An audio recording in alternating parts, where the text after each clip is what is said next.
Right, so a very good afternoon to each and every one of you as we bring the live action of the second match of this day 2 of LSPL 2026. It's the Northern Falcons taking on the Eastern Thunders. Northern Falcons obviously had a good tournament last year as well.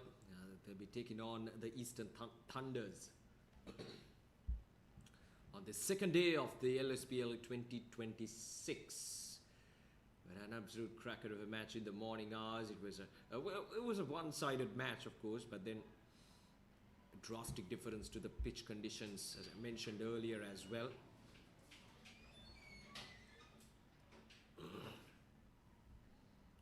So it'll be interesting to see how the two teams would operate. I'm sure they've taken their notes from the first game.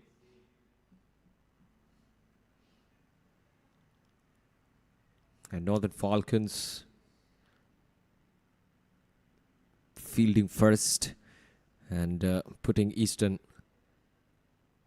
Thunders into bat.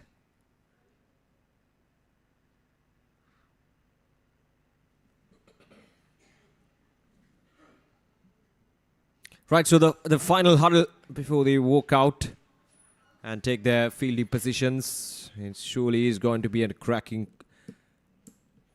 contest, this one, between the two sides. Obviously, it'll be interesting to see how the spinners would operate. And at the same time, we saw how good the fast bowling has been from the previous match, especially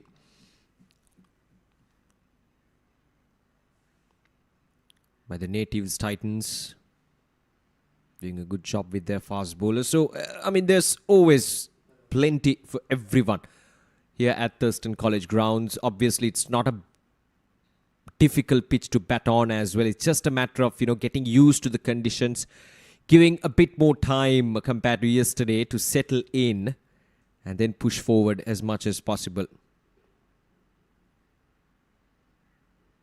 But you got to play smart cricket. That's what this pitch demands of you as a batter. You got to be smart. Slogging won't work against the spinners.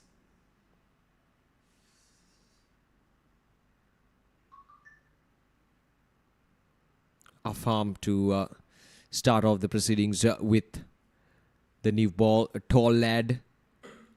And if he can hit that deck hard, get that ball to have a good carry through to the wicket keeper, then it will be interesting up front.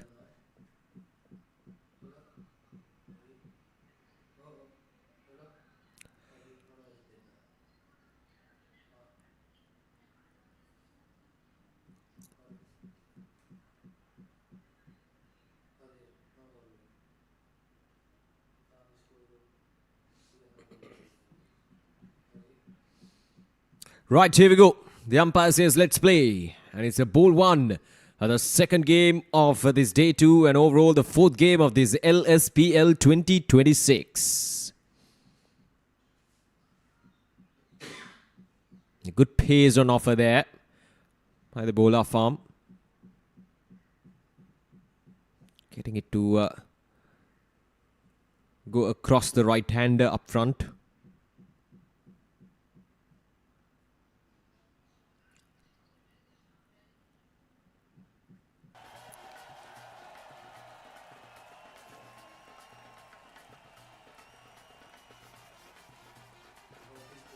Oh, that's a good delivery. But it's been driven nicely as well. Well, for a moment I thought he was able to hit the block hole, which I'm sure he was trying to. But they just ended up bowling a full end delivery. And easy pickings to the batter. It was right in the gap. Means there's value for your shots here at the Thurston College grounds. And it'll go all the way for a boundary. So first runs on the board. The Eastern Thunders.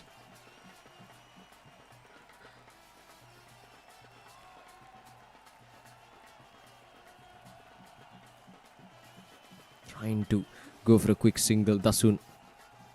Anything on full. They're already given the indication that he would go after the bowling.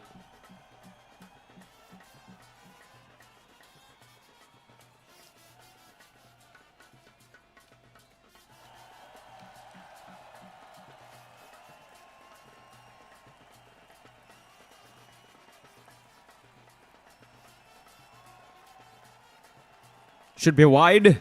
Yes, it is. It's some good pace from Mohammad Afam. Slightly getting his target wrong that time.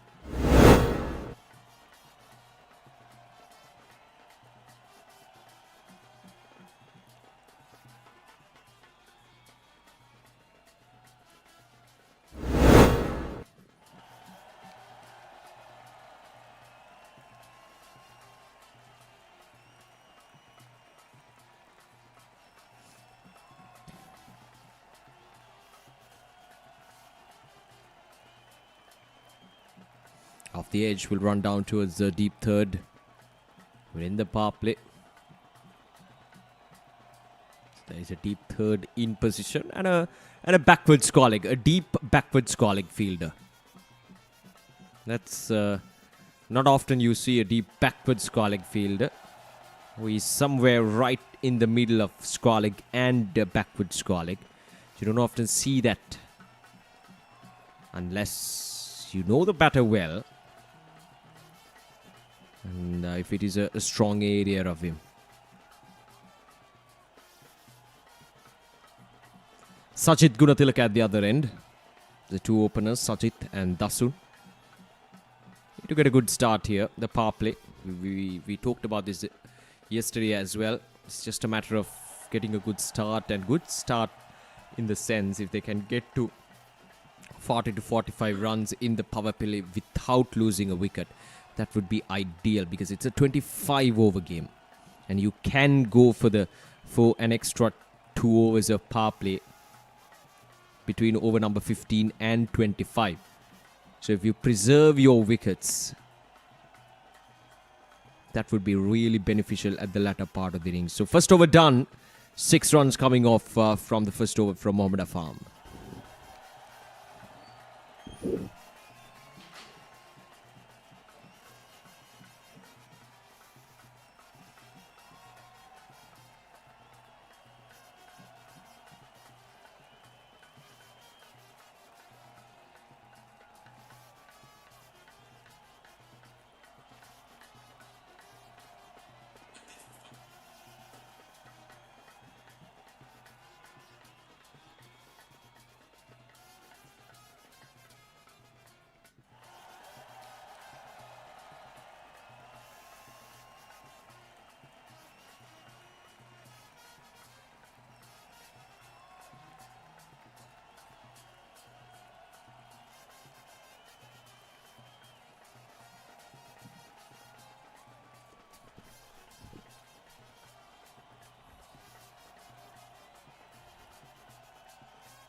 Eminem Ijaz starts off with a big outside edge. Very unlucky there.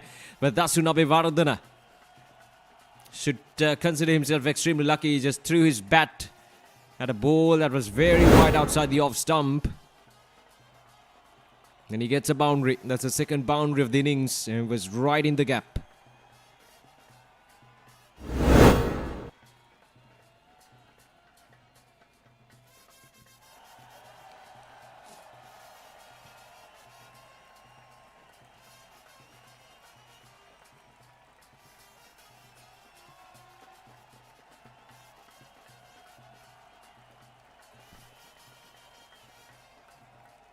Gentle medium pace from Eminem Ijaz.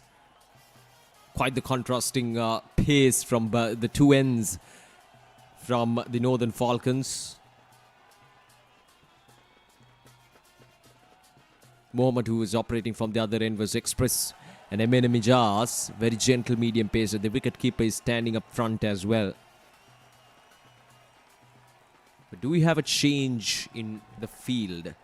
Right, so long on and long off, both in position. This is the two fielders outside the 30-yard now.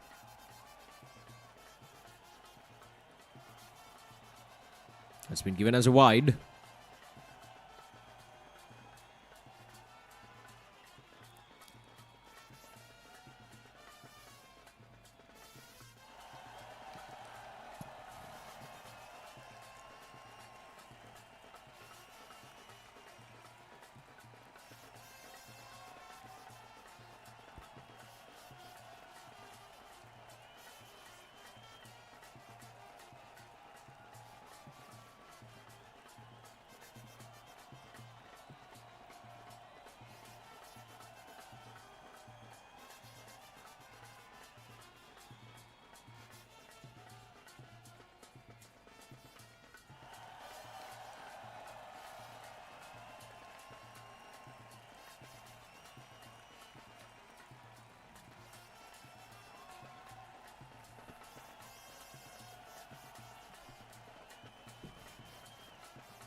cut away, but straight into the hands of the fielder again. Couldn't really find the gap there.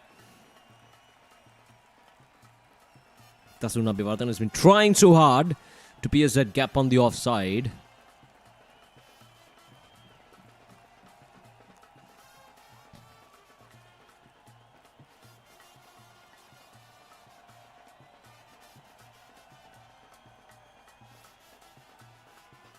And again, oh, just on the bounce, and it goes through the fielder, and it goes all the way for a boundary. That was struck hard there by the batter. But for a moment, I thought the fielder had things under control, but no, just an odd bounce right in front of him. There's always tougher ones, aren't they, when he's bouncing right in front. So 15 runs at the end of over number 2.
Punched off the back foot.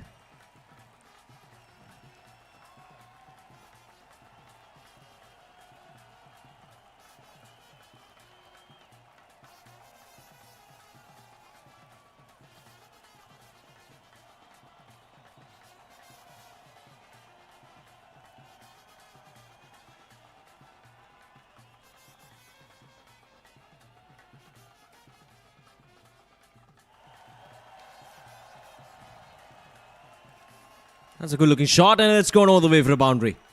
Is it a 6? Oh no, it's a 4. Confirmed by the umpire himself. Mohammad Afam, who was right in his arc. Nothing wrong really with the delivery. Maybe touch too full, but it's just a good execution there from the batter himself. Just on the bounce.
Punched off the back foot again, but couldn't pierce the gap at the backward point region.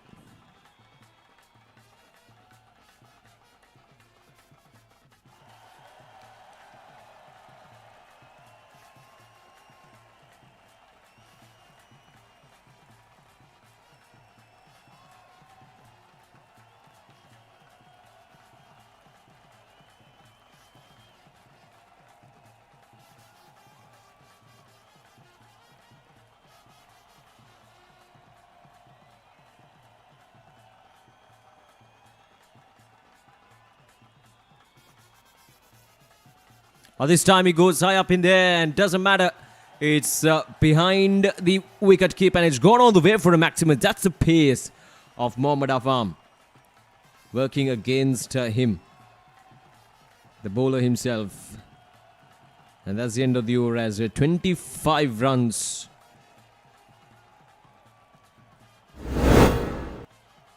Let's have a look at it again. Here's a big top edge and it runs away for a boundary. 3 overs done, 25 without loss.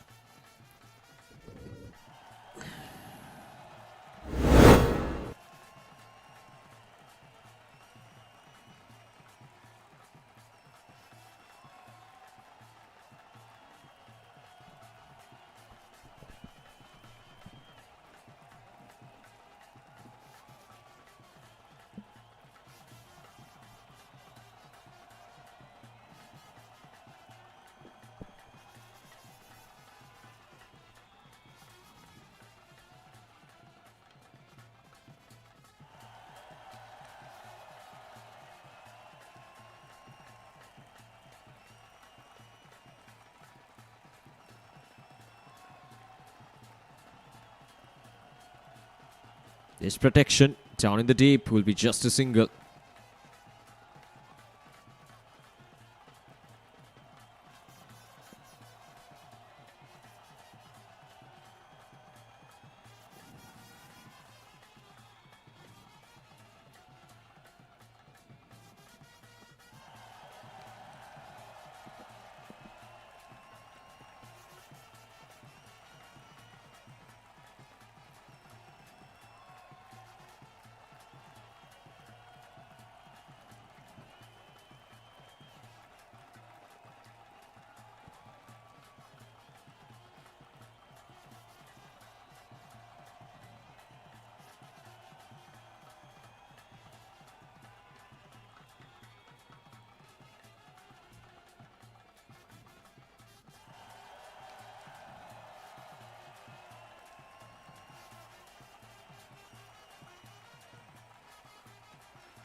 Down to its third man.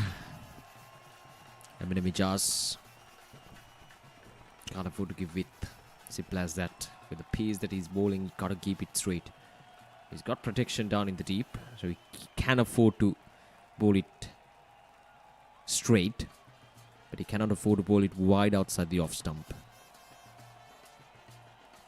Just like that. That's asking for trouble.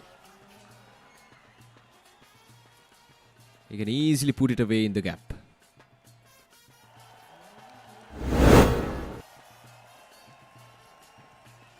There we go. It's just that the lack of pace from Eminem Ijaz just allows the batter to rock back and play it safely on the offside. So that's why Eminem Ijaz need to be careful on the line of his delivery.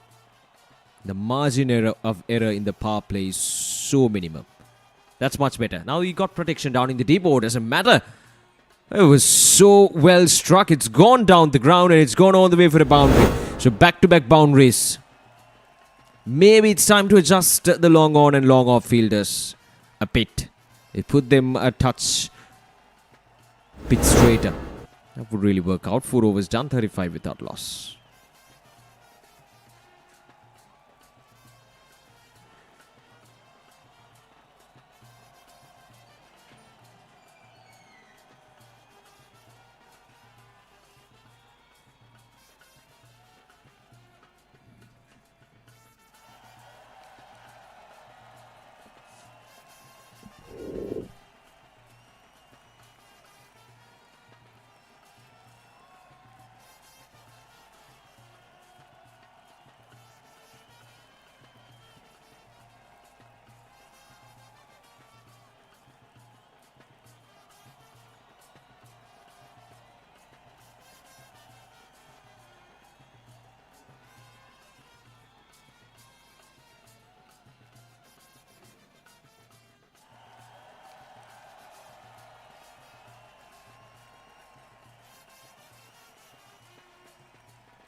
Driven and driven to the perfection. Sajid Gunatilaka taking the full use of the full toss outside the off stump. Yeah, that's asking for trouble. There's not good bowling from the Northern Falcons. Eminem Ijaz and Mohammed. This time it's Mohammed Fawzul. Gives away a full toss.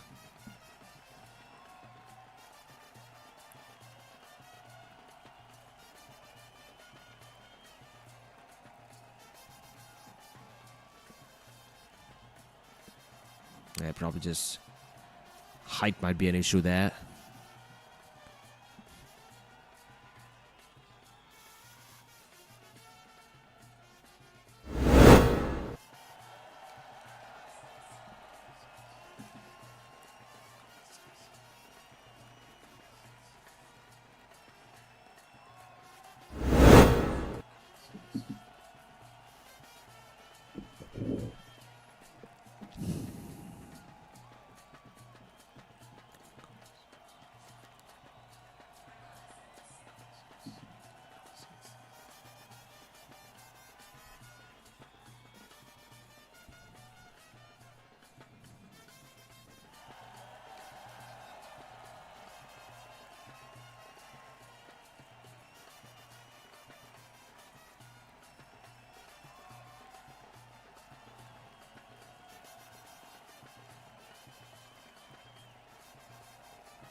Down the leg side, it'll be wide.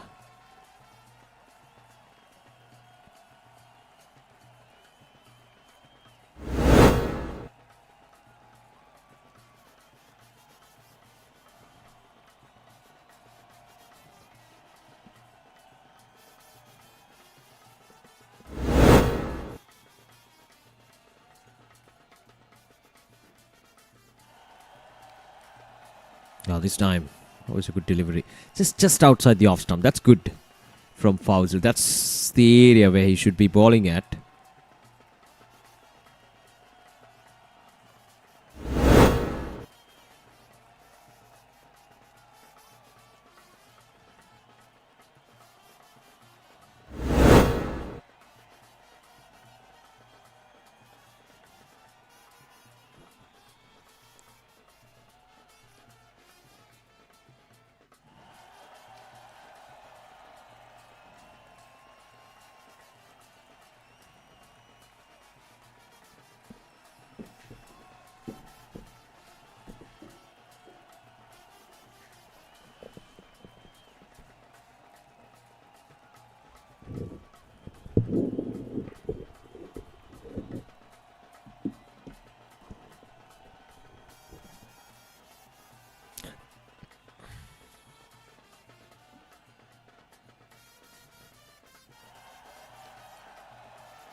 That's a good shot. Driven nicely, but there's protection down in the deep, so it will be just a single. And that's the end of the over as well. 5 overs completed, 44 without loss.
Eminem Jazz to continue. Punched off the back foot once again, but straight into the hands of the fielder.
Oh, this time he goes big. And it's gone all the way for a maximum. Dasun has certainly dispatched that out of the park. Again, just lack of pace. Just allows him to swing his arm right through the arc. And he's been expensive, Eminem Jazz. 26 runs in 2.4 overs.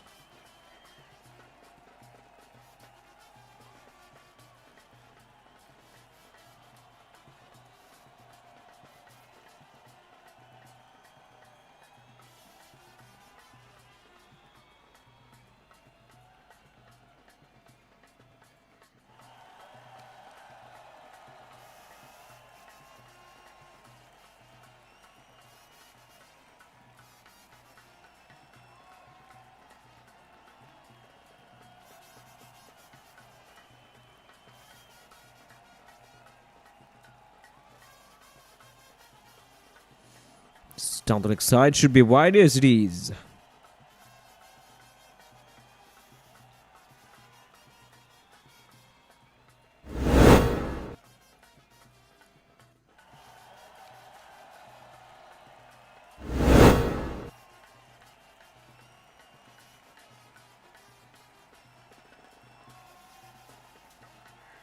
That's another big shot. And it's the same result. Yet again. Eminem Jazz is being taken on for cleaners. 58 runs on the board at the end of over number 6.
That's good bounce there for Ruhaim.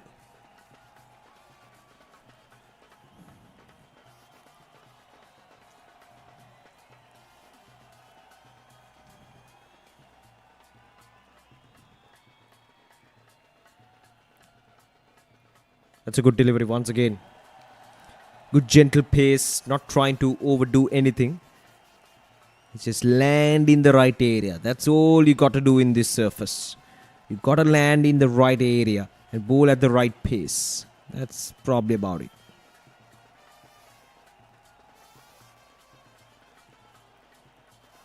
See, trying out something else.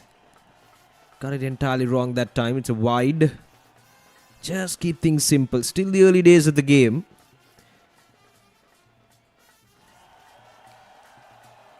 There we go. Much better. That's the way forward. Because right now, the focus should be on landing the ball at the right region. Because there is some purchase of this surface. We talked about this earlier as well.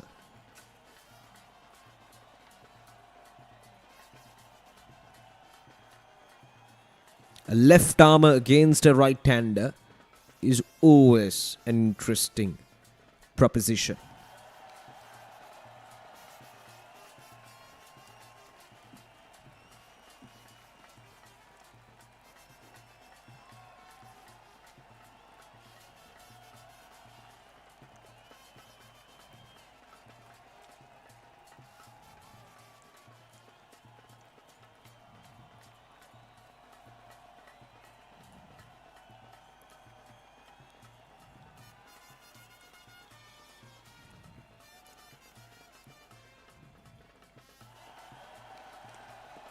That'll run away nicely. Just a single though.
Right, so Nirmal Rajapaksa with the ball in hand. He was excited.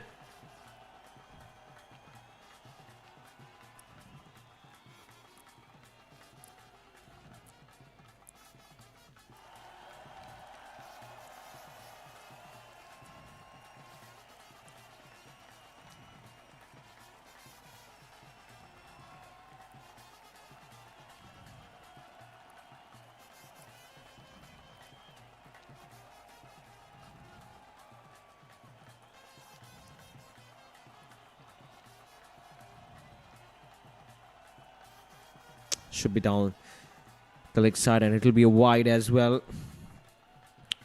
Nirmal Rajapaksa doesn't really look as if he's bowling with much control. Got to get things much under control here.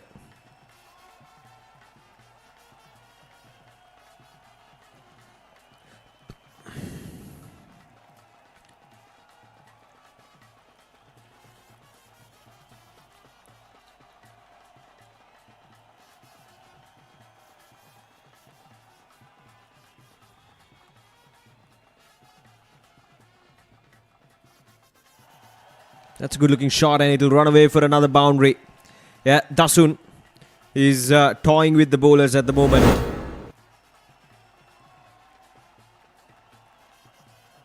There we go, cut away nicely.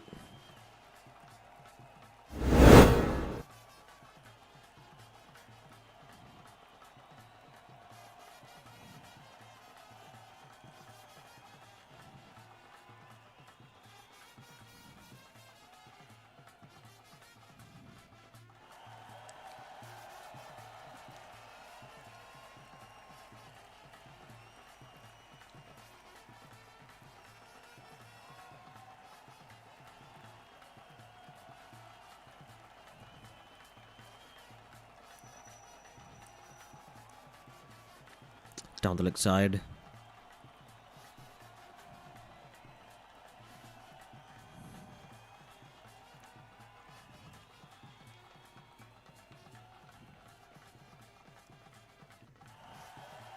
Oh, gone! The first wicket goes down and the off stump is uprooted.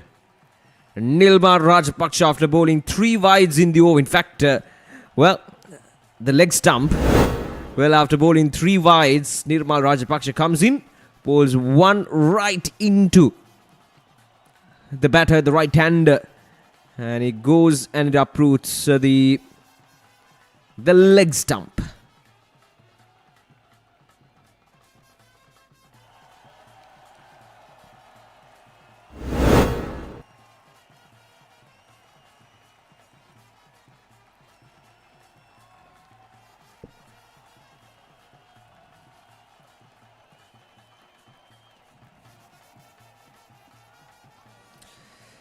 So 70 for the loss of 1 wicket now.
Driven on the offside.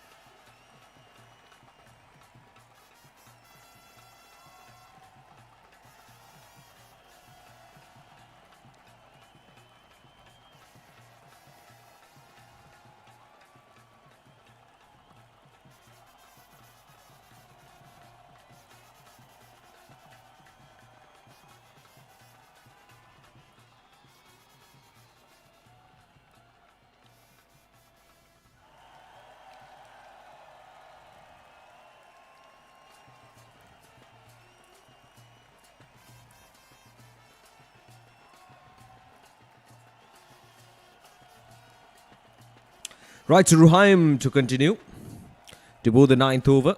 First over went for 4 runs. He bowled well in the first over. Good bit of... Oh, for a moment I thought he had things under control, but nope. It just goes past the boundary line. He starts off with a full toss and ends up costing him a boundary.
This time it's a really good shot there from Lahiru Sitpriya. And he's off the mark with the boundary.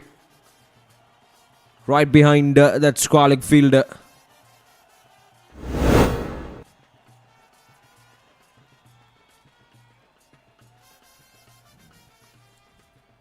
There we go. He was careful enough to play it away from the field as much as possible. And he gets a boundary. So 10 runs from this over from Izan Ruhaim.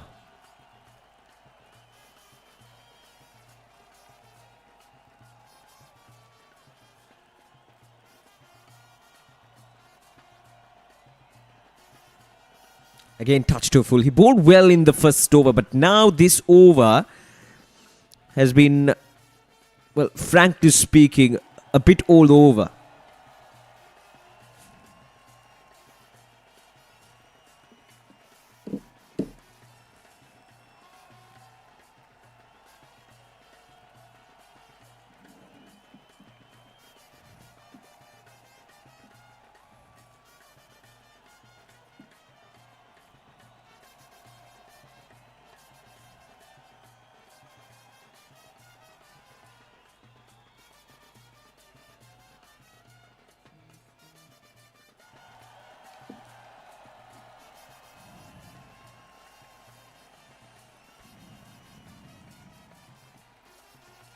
None overs done.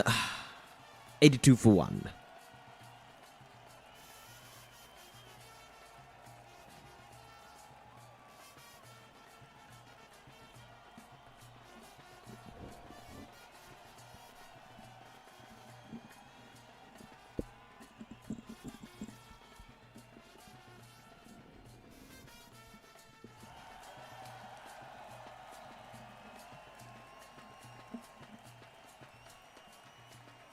Asking the question. Oh, the finger goes up.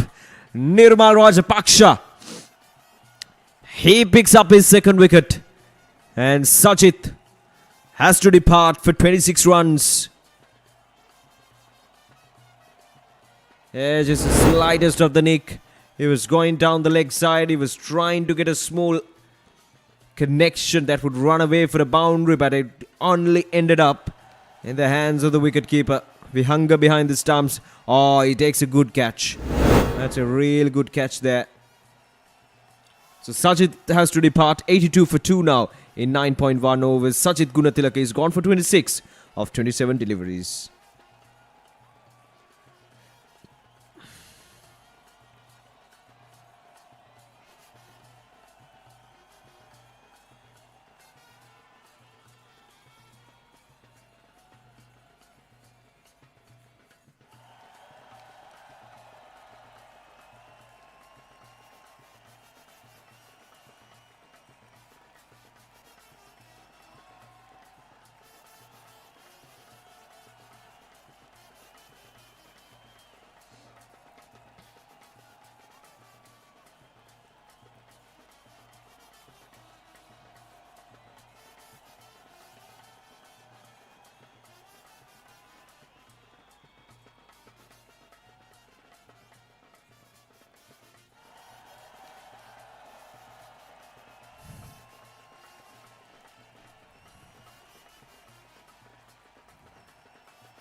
Clipped away. Couldn't get it past the fielder.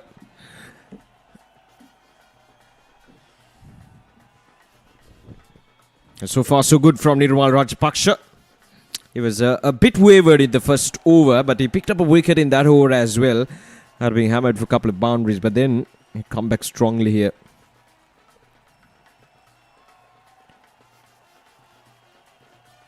To pick up 2 wickets. Last ball of this over. That's neatly played. Might not go the way for a boundary. There's a deep third in position, so just a single. Another good over from Nirmal Rajapaksa. Just a couple of runs. 10 overs completed, 84 for 2.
Right, so Mohammad Rilwan to start off the proceedings.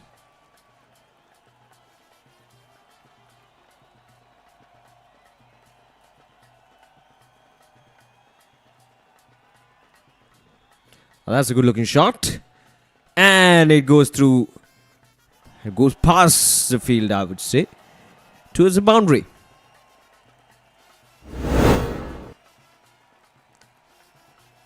That's a very friendly full toss there by Rilwan.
Oh, that's a good shot.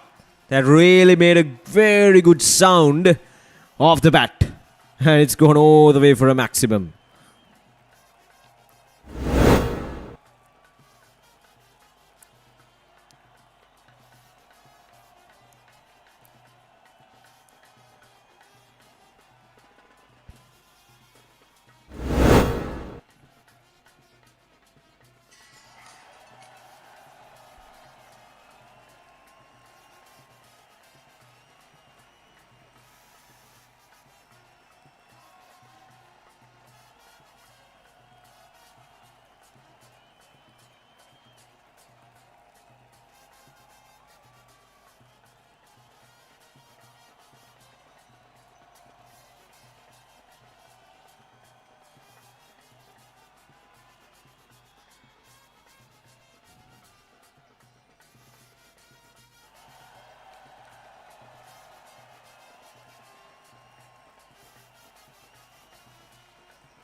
"11 overs done, 96 for the loss of 2 wickets.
There's protection down in the deep, so we'll cut it down.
That's down the leg side again.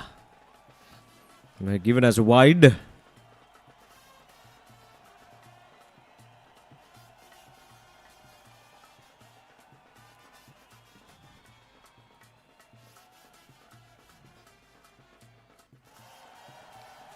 Oh, now that's up in there. A chance. A chance for the fielder. Down in the deep. And he takes it. Ah, that's a good catch. That's a good catch running in. Now, let me tell you, he had to cover some ground to reach out for that catch. And he made it look so easy. Had to run in. He was there much straighter. But he had to run in. And there we go. He was still running when he took the catch. That's a really good catch. And it takes a special catch just like that to get a dismissal at this stage. Look at this. Very much in control. Brilliantly done. So the third wicket goes down and Nirmal Rajapaksa, he picks up his third wicket. Well. 3 wickets down and all 3 belongs to Nirmal. It's 1-1 for 3 now. The Eastern Thunders.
Oh, misfield again.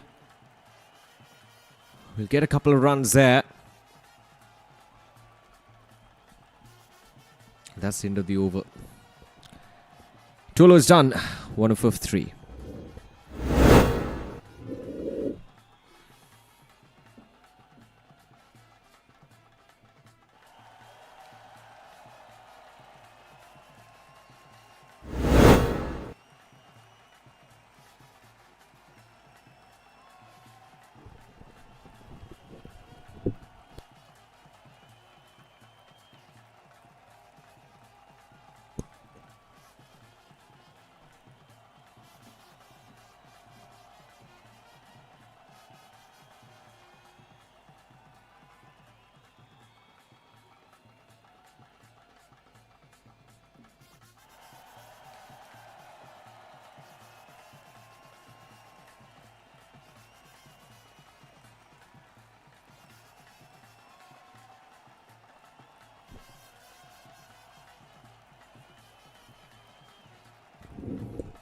Right, so 104 for 3 now.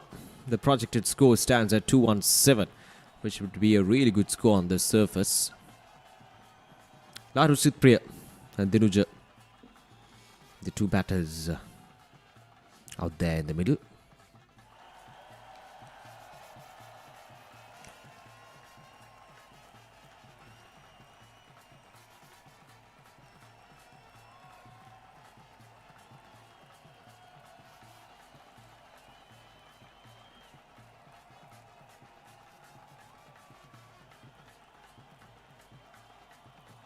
Nicely bowled right into the block court. They can afford to bowl that because long on and long off in positions. You can afford to bowl it full and straight. It's just that if the batter decides to loft the shot,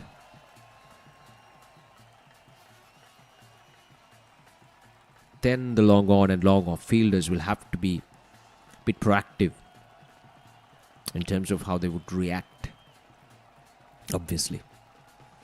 And at the same time, one thing that I've noticed throughout this tournament, obviously yesterday and today morning as well, is that the placement of the long on and long off field. Most of the batters throughout this tournament so far, throughout these last 3 matches, tend to hit it straight as possible. But when it comes to placing those two fielders down in the deep, long on and long off, most of the teams tend to place them much more squarer of, not the conventional long on and long off fielder, not where you would, find the long on and long off fielder normally. A bit more squarer to the original position. And that opens up a huge gap down the ground. And most of the batters, they tend to utilize, or rather to exploit that gap. So that is something the fielding units will have to keep in mind. Now it's 104 for 3 with Dinuja and Lahiru. Sitpriya, the two batters out there in the middle. A bit of a hold up in play.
Right, so back in action.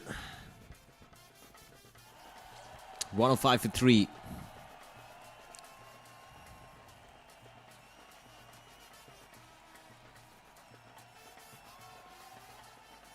And he gets a 4 soon after the break. A slight opportunity for the players to have some drinks and to gather round again. Obviously, the teams are at a very important phase of this game. 109 for the loss of 3 wickets. If the fielding unit can get another wicket or 2 here, that will put them right into the driving seat. And for the batting unit, at this stage, there's nothing fancy is required. They have a good rate on the board, a good score. They have wickets in hand. So it's just a matter of continuing. The run rate is just above 8.5 runs per over, and that is healthy. So you just continue that right until maybe 17th to 18th over. Then you plan ahead with the power play 2 overs as well.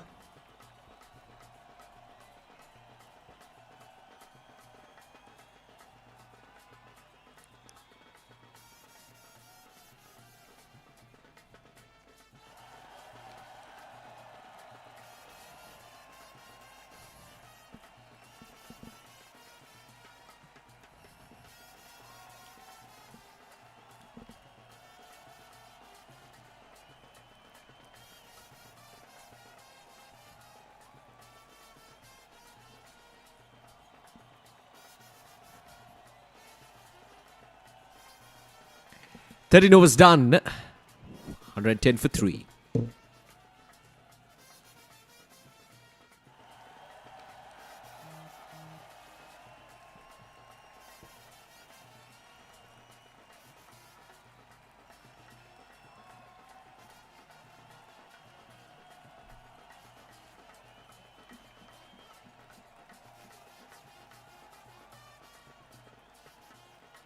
Down the leg side, and it's another wide. Azim Mohammed starts off with a wide.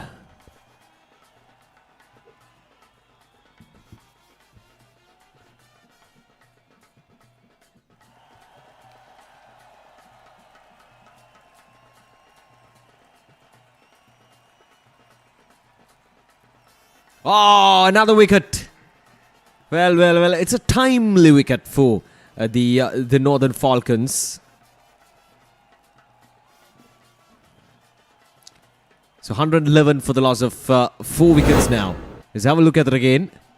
What exactly happened there, Nirmal?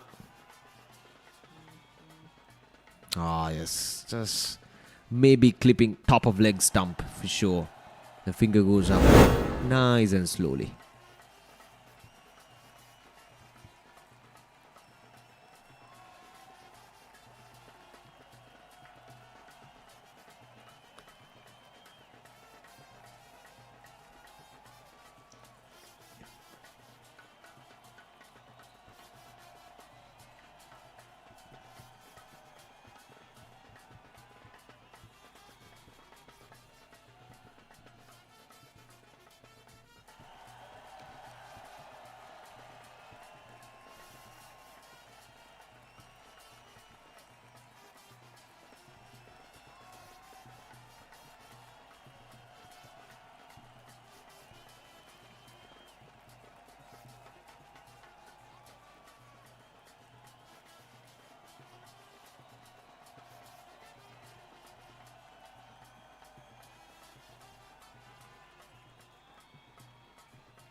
Ah, huge appeal, nothing there from the umpire.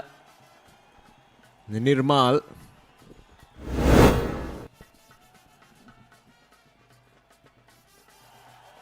Ah, probably just sliding down the leg side.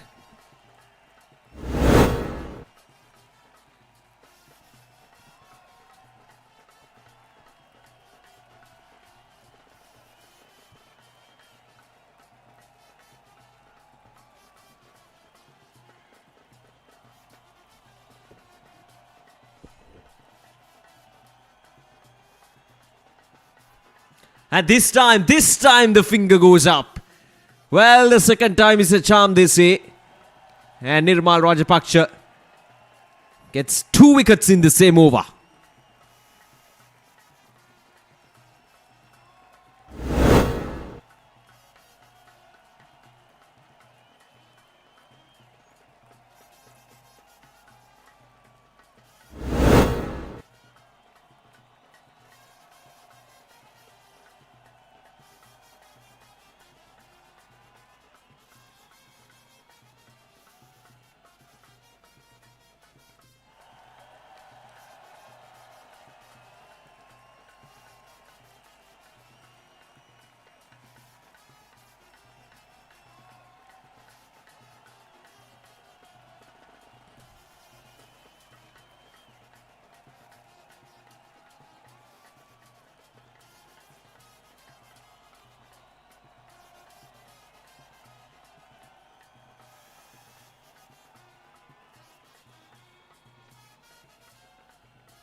Half the side back in the pavilion. 111 runs on the board.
Right, so Azim Mohammed with a spin to start off with the 15th over, and that's not neatly played there.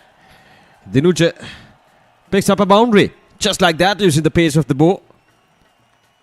The placement was good, away from the fielders as much as possible. There we go, neatly done.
More runs, more runs.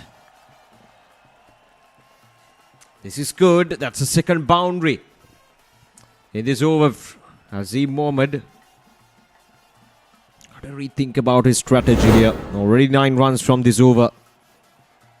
Yeah, once again, just gliding that ball down towards the third man away from that fielder who was up inside the 30-yard circle.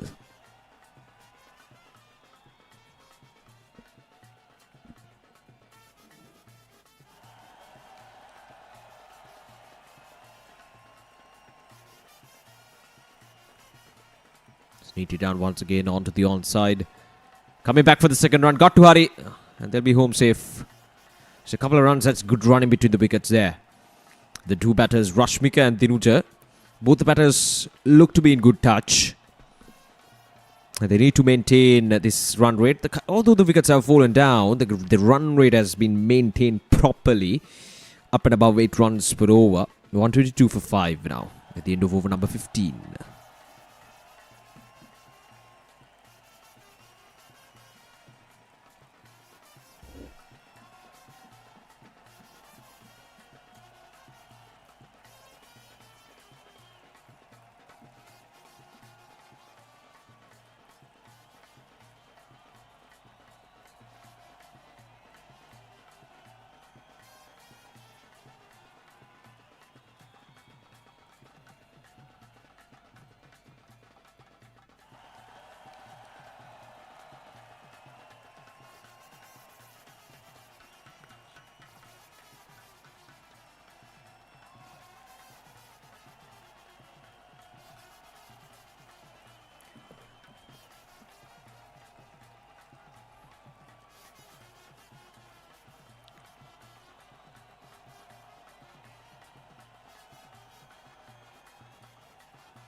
$122 for 5.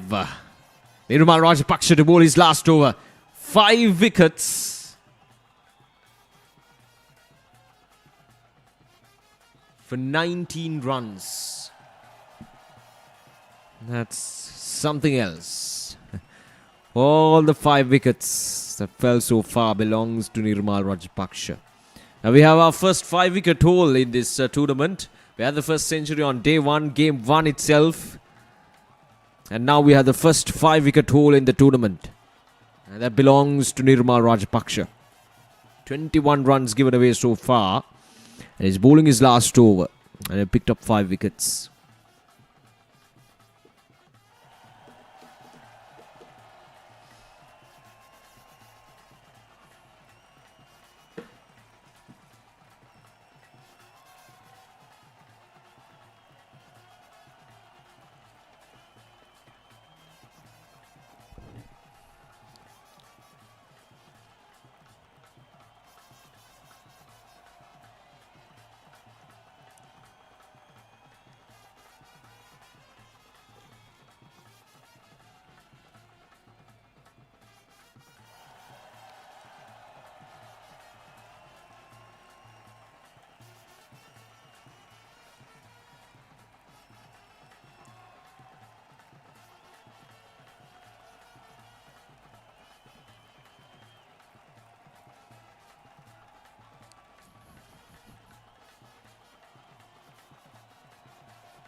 Asking the question again. Nothing there from the umpire. Prop just sliding down the leg side again. Maybe pitching outside the leg. We'll see. Ah, yes. The impact surely is outside the leg stump. Good decision from the umpire. The umpiring has been really good. As far as what I've seen from up here. I made some good decisions. And that's the end of the over. 16 overs done. 125 for 6. 125 for 5.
Count of again.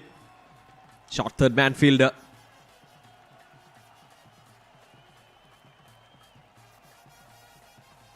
Cuts it down for just a single.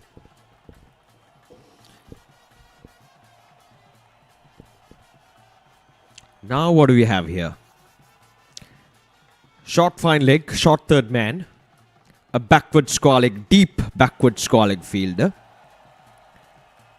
Point fielder is there up inside the circle. There's a sweeper cover fielder down in the deep.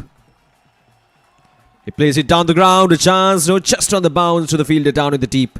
He makes a mess out of it. So just a single.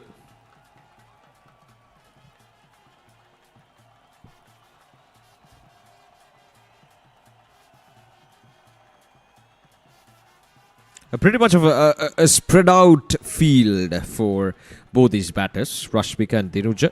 They're playing some good cricket, let me tell you. Although Eastern Thunders are 129 for 5, these two batters are showing some great... Oh, that's up inside. Oh, there we go. A complete fumble from the fielder. And it goes all the way for a boundary. See, Rashmika and Dinuja, they're playing smart cricket. I like this approach. Although they're 5 down, these two batters have shown some great promise. Especially when it comes to using the pace of the ball and guiding it down towards third man to backward of point region. Just like how he collected his boundary right now. There's a backward point, a backward point, and deep third man all up inside the circle. So the option for Rashmika is to play it very fine. Very, very fine. Then he can get it to a boundary. Or there's a gap between point and backward point. This time works it down towards mid-wicket. Running the first run hard. This is good cricket. I like this. Both the batters, they're running the first run hard. Just nudging the ball into gaps. And they will get those odd boundaries here and there as well. This is good cricket all around. Eastern Thunders 133 for 5 in 17 overs.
Now off the edge and it'll run away for a boundary.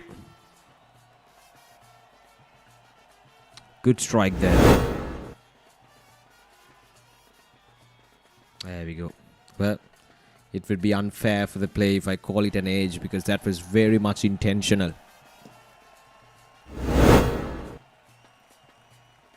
Once again, using the pace of the ball. And the good thing about that particular shot there from Dinuja is that he played it fine enough. He has a proper understanding as to where exactly the fielder is positioned. So he played it fine enough to get it away from the fielder, to increase your chances of getting it closer to the boundary. Oh, gone! Ho ho! What a delivery from Mohammad Afam. And Dinuja just fell apart.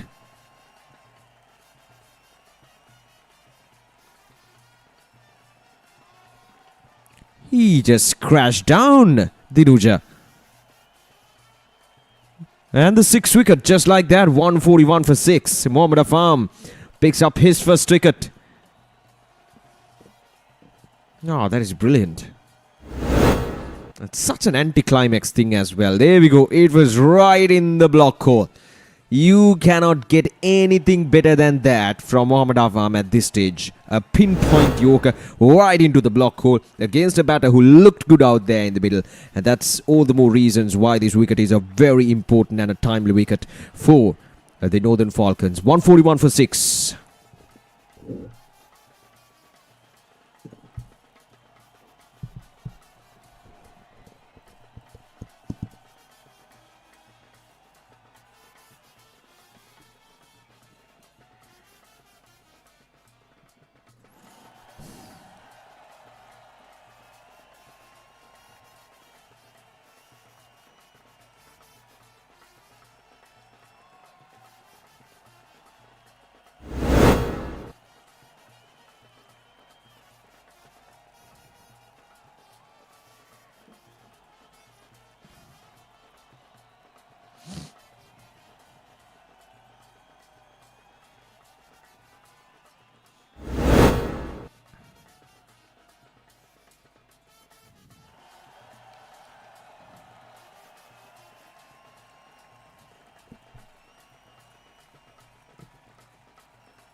Right, so 18 overs completed, 143 for 6.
Punched off the back foot, down the ground towards the long on fielder. Will be just a single.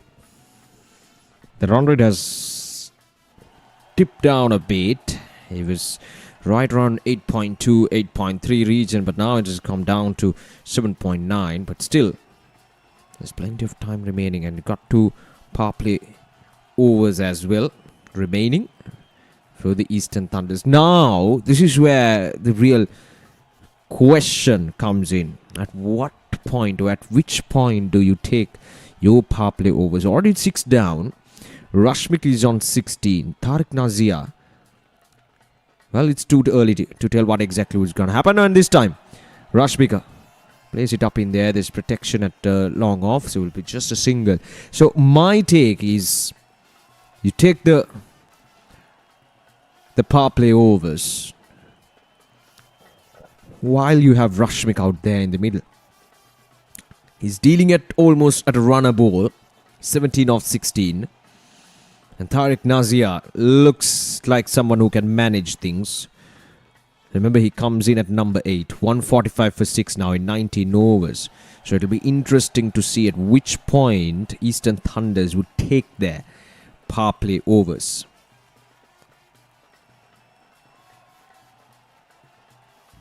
So being at 145, I would fancy taking the power play overs now.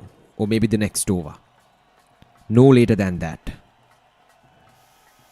Because once you lost Rashmik, once you lose Rashmik out there in the middle, that becomes a huge problem. Because you don't have batters who can utilize those power play overs to its maximum potential. So you need to have that at least one proper batter out there in the middle to use the power play overs to its full effect. So we'll see how the Eastern Thunders would use it to their advantage. It's been called as a wide.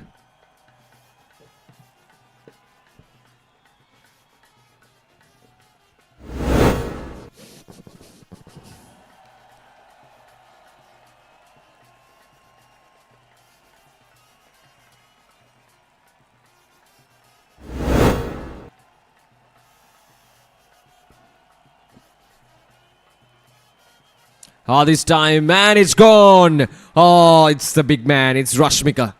See, this is exactly what I told just a moment ago. When you lose a batter like that, when you haven't really utilized the power overs, then that becomes a major problem. Unless you have a power hitter to come in, which I'm not sure whether or not the team Eastern Thunders having any power hitters at the moment, because they're already 7 down now. But anyway, Rashmika has to depart for 17 runs. It's 146 for 7.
Right, so Mohammad Fawzul to continue.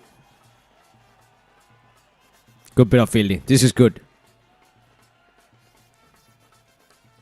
That's backing up your bowlers.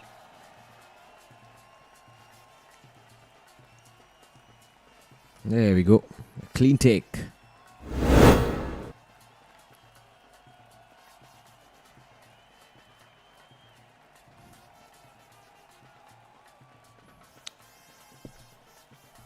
Next over it is. Surely has to be the power play. We'll see Eastern Thunders would take that decision because they're already 7 wickets down and only 147 runs on the board.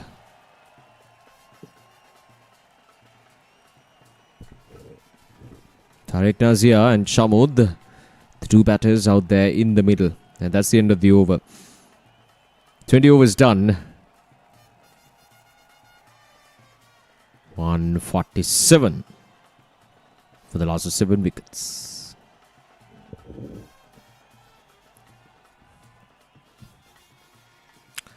And from the looks of it, it doesn't really look like the Eastern Thunders using the power play. That's surprising.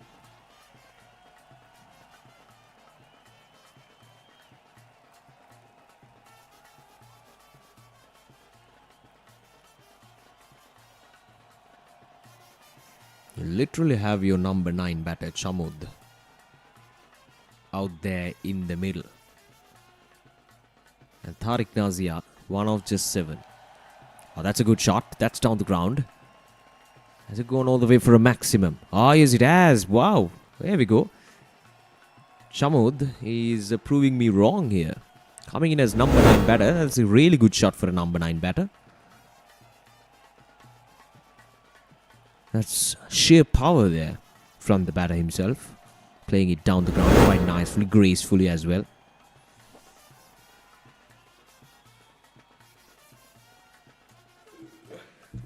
Is he the power hitter that I was referring to? That Eastern Thunders were hiding behind, waiting to unleash him at the last moment. We'll never know.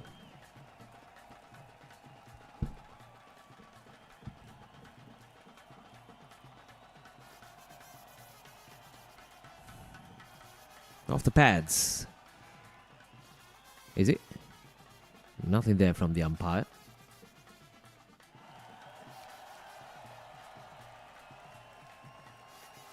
The current run rate has depleted down to 7.56. And now is a high time to bring that up to at least 8 runs per over at this stage. Chamod seems like a strong guy who can use a long handle. A tall lad as well, so has a good reach.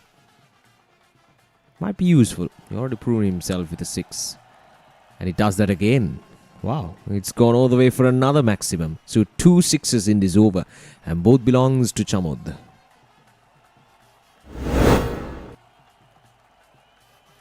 Yeah, once again touch to full there from the bowler.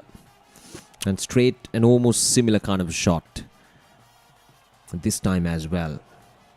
Very similar to the first 6 that he struck in this over. The first ball of this over. Straight, full, and dispatched. Last ball of this over coming up.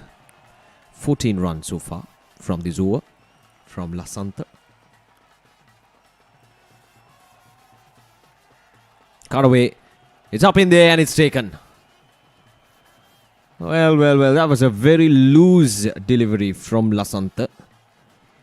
And Chamod ends up lifting his wicket. Let's have a look at that again. Very wide. But look at the foot movement. Playing it very, very idle. His precision is idle. He is not moving his body. He is not moving his legs. And that's the second time that this kind of a thing happened today. It happened in the previous match as well, if I'm not mistaken. The batter just poking his bat at the at a delivery that goes very wide outside the off stump, you got to push your body. The line of the delivery, you should be able to reach to that line of the delivery. If not, you're always going to get it up in the air.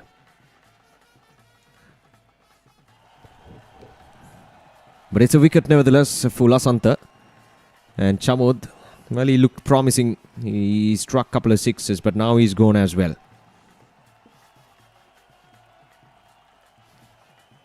One more delivery remaining in this over. Maybe Eastern Thunders should try to get the power play next over. They're already 8 down. They're very late as of now as well. But we'll see. Punched on the ground this time. And that's the end of the over.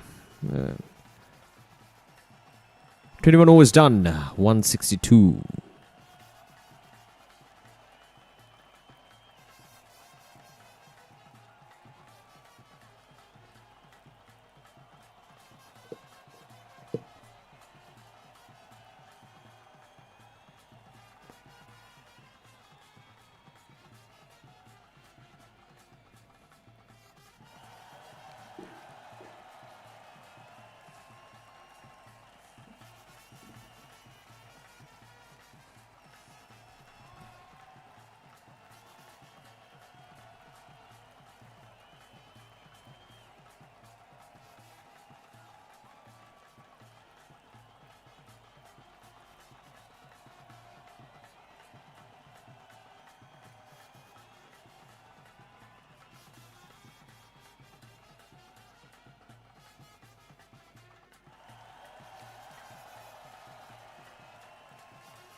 That's a good shot. That'll run away for a boundary. The fielder, well, I thought he had his chances to stop that boundary, but then just went, well, much too quickly, I guess.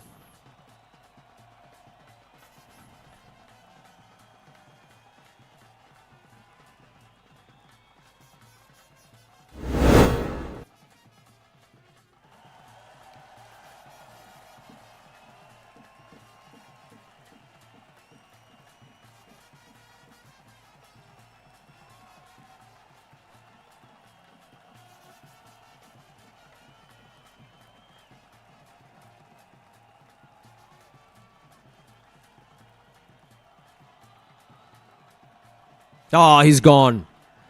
So 9 down now. 166 for the loss of 9 wickets. Oh, this is terrible. Let's have a look at the complete mix-up.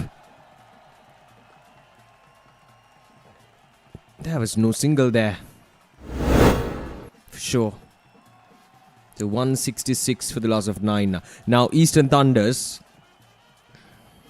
they're at a risk of getting bowled out even before they utilize their power play or overs. And that's such an unfortunate thing for any team. That's something that the teams will have to focus on. This is Amayuru, who's been dismissed. It's something that the teams will have to discuss going into the deep in this tournament. Still the early days, still the second day, and both the teams playing their first game. They need to understand at which point they're going to use those power play overs. And you got to do it while you have a good proper batter out there in the middle who can take the maximum out of those 2 overs. Or you might end up in a situation just like how Eastern Thunders are in at the moment. Last ball of this over from Mohammad Fawzul. A quick single again to finish things off. Another successful over for Mohammad Fawzul and for the Northern Falcons. 22 overs done, 167 for 9.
Right, so now they get the power play, the pink ball. So only 2 fielders now permitted outside the 30-yard circle. He got a deep third. Well, not a deep third. This is surprising. Now we got a deep slip. Is that how you call it? Well, that's a bit of a surprising act there from the Northern Falcons. You got a fielder right beside the wicketkeeper, more like a slip fielder. We'll call it a slip. And you got deep third.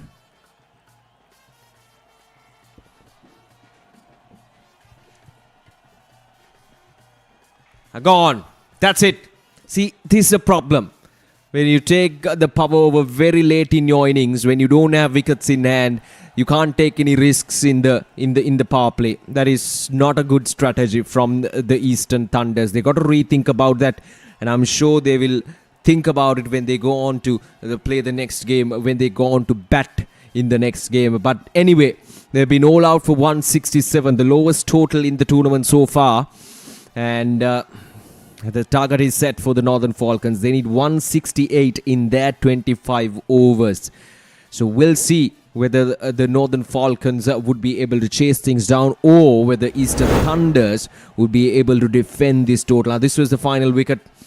He's been very good at executing those Yorkers, and against a number 11 batter, obviously you're going to nail it, and obviously you're going to get the wicket. So it's been a good effort with the ball in hand from the Northern Falcons. They had their moments, but to restrict Eastern Thunders for just 167, it really took a good bowling performance from the Northern Falcons. And their fielding has been quite good as well. Few chances were dropped down and fielding lapses here and there. But overall, I would rate it as a good fielding effort from the Northern Falcons. So Eastern Thunders finishing things off with 167 in 22.1 overs. It was a start that really took them to a good stage. Dasun Abhivardhana 40 of 25, Sajid Guntilaka 26 of 27, and Lahiru Sitpriyad 19 of 14 as well. In 22.1 overs, the total they get is 167. With 20 extras. And in terms of bowling, it was Nirmal Rajapaksa, the first 5-wicket haul in this LSPL 2026. 5 wickets for 22, and a couple of wickets for Mohammad Afam as well. He was quite brilliant, and he's one of the top fast bowlers that I have seen so far in this tournament, because he absolutely dominated with the Yorkers, and in 22.1 overs they've managed to get 167 all out. Right, so let's have a look at the highlights of this innings of Eastern Thunders. They started off well, some really good shots all around the park. The opening partnership was something good for the Eastern Thunders. The runs started to come in, the runs were there, the boundaries were coming, and the bowlers were taken on for cleaners, especially against spinners. Once the spinners were introduced, there was a bit of slowness that was engraved into this innings, but then the faster bowlers were taken on for cleaners. Eminem Ijaz, he was absolutely thrashed all over the park there by the batters of Eastern Thunders.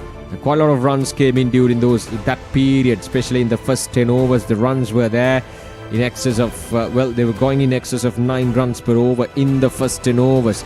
But the scenario completely changed after the end of that 10th over. Nirmal Rajapaksa came in and he just casually plucked 5 wickets out of nowhere, and this was the first one. And at one point they were 5 down, and all 5 wickets were taken by Nirmal Rajapaksa.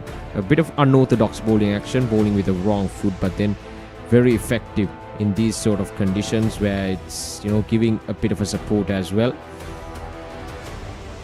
The spinners didn't really have the impact that the teams had in the first game, but still it was all about Nirmal Rajapaksa. This was the other wicket. It just went very high up in there, and this was a good catch from the fielder down in the deal. One of the best catches that I've seen in this tournament so far.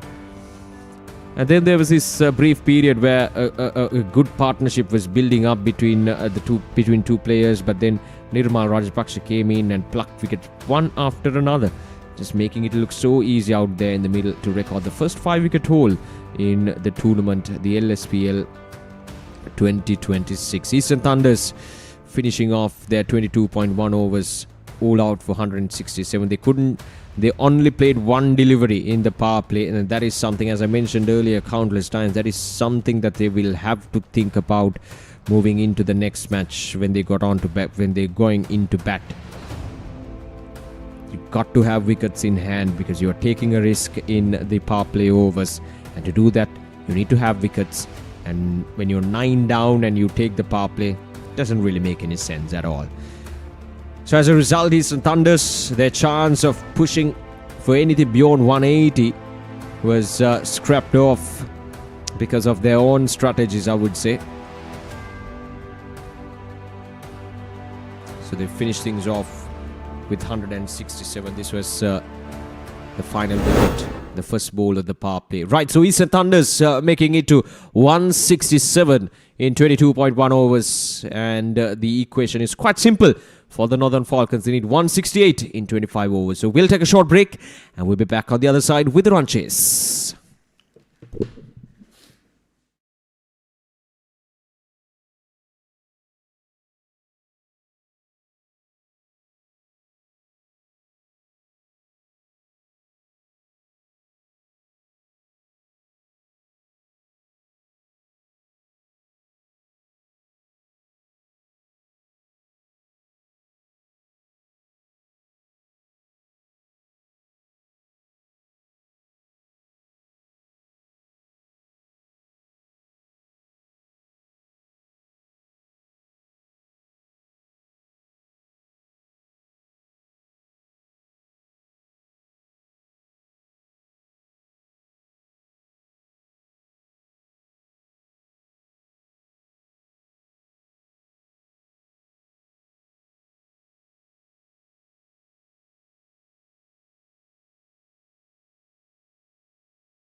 Right, so welcome back to the Thurston College grounds. There's a match between Eastern Thunders versus the Northern Falcons. And Eastern Thunders batting first made 167 in there, well in just 22.1 overs. And the Northern Falcons, the equation is quite simple. They need 168 in 25 overs.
Right, so here we go, ball number 1. Oh, that's a good delivery. Nah, the batter is safe.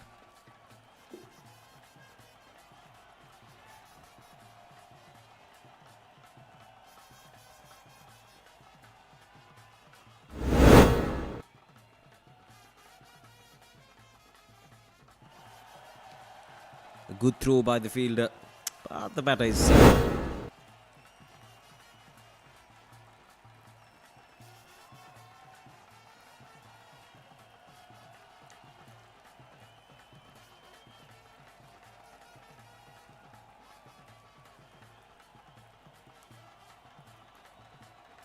At this time, well, probably an inside edge. That looked close enough. Let's have a look at that again. Yeah, a big inside edge onto the pads. There is a good display of fast bowling from the Nirmal. He's putting the early pressure in. A tall lad hitting the deck hard. I like this.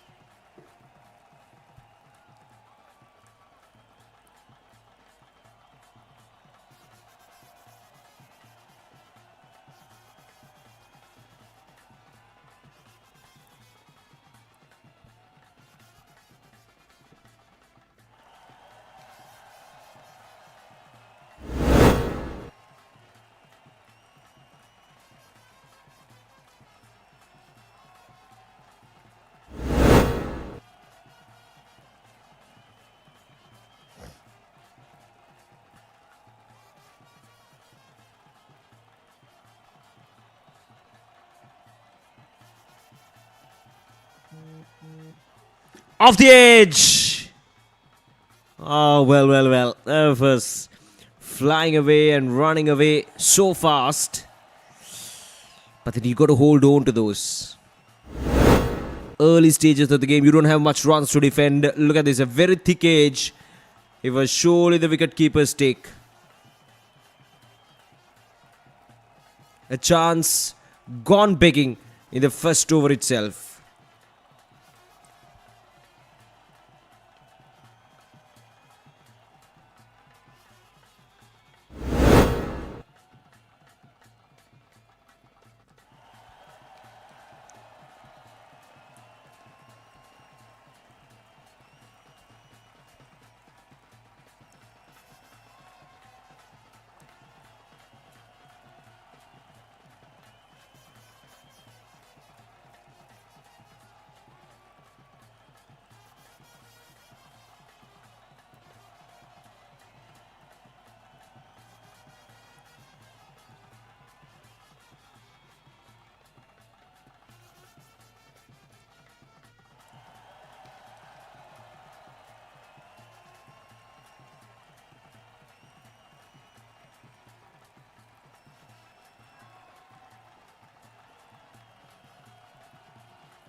An inside edge.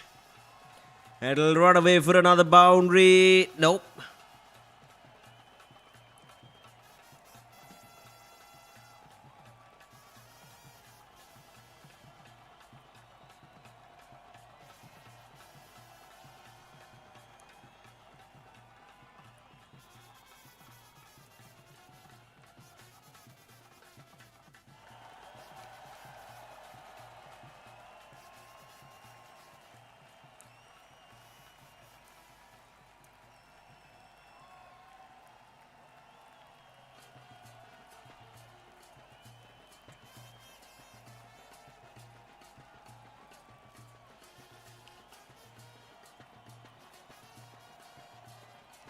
Driven nicely.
That's a good delivery. Right in the block call, outside the off stump.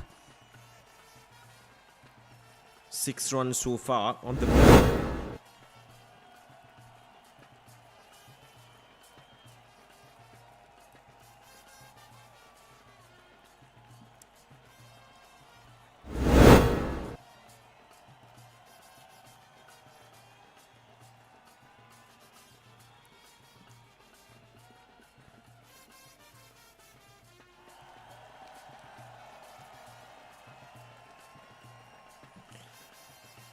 He'll collect a 4. Just like that. Neatly done there. Mohammed. That's a juicy full toss. You gotta put it away. One way or another, you gotta put it away. In the power play especially.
Well, straight into his hands and dropped.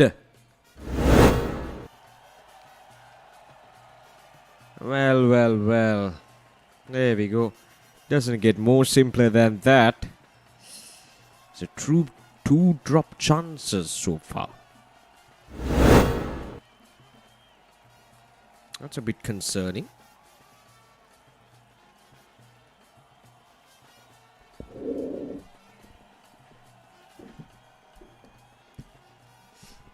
Oh, that's a good shot. That's gone. That is one bounce and into the boundary line it goes. That's a real good authoritative shot there from the batter.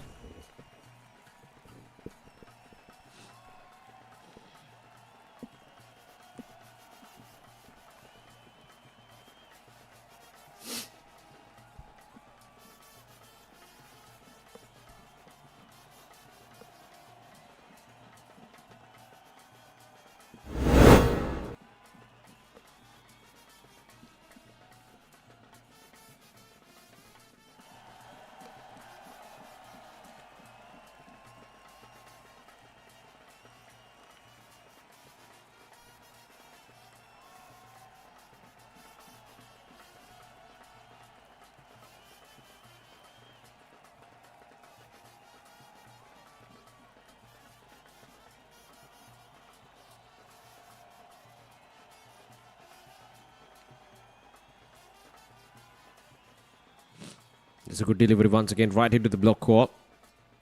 Daham Nirmal doing the right thing here.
That's a good shot.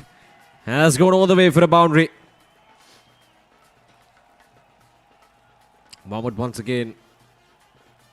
It was directed right into the pads from Daham Nirmal. Oh, much straighter than I thought, but then he plucked it out of outside the off stump.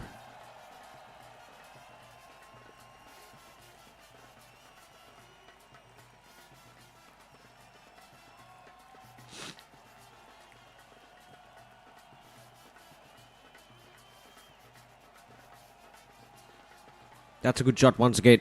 This will go all the way for a boundary. Yeah, it's a very fast outfield.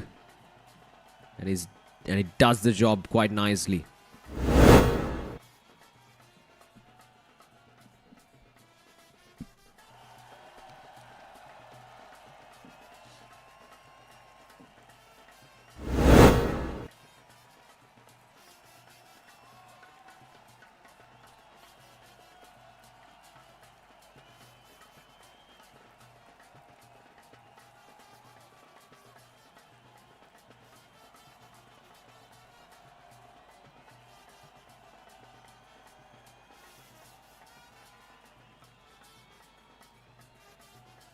Powerfully struck once again, straight into the mid-on field.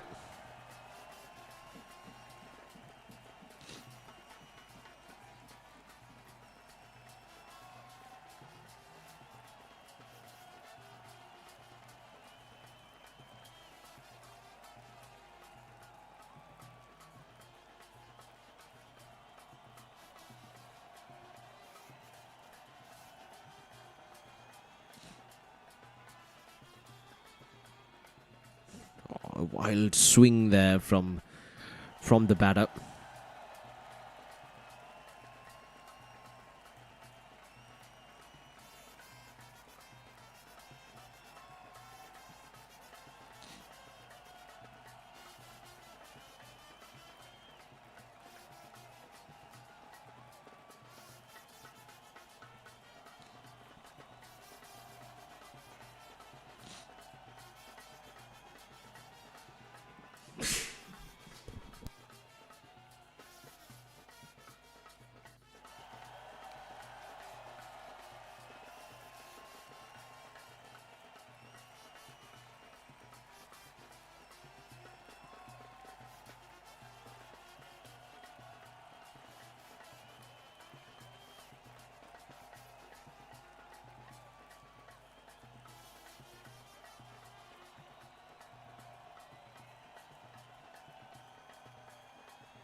Oh, that's a good looking shot there. Just protection down in the deep. So it'll be just a single.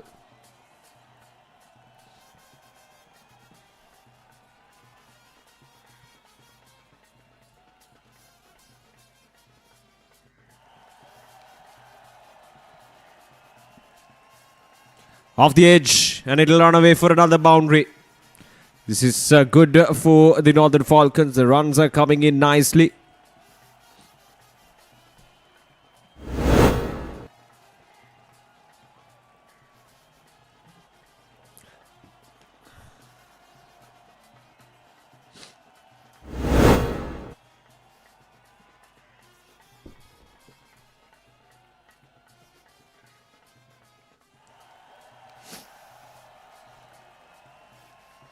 The faster delivery there.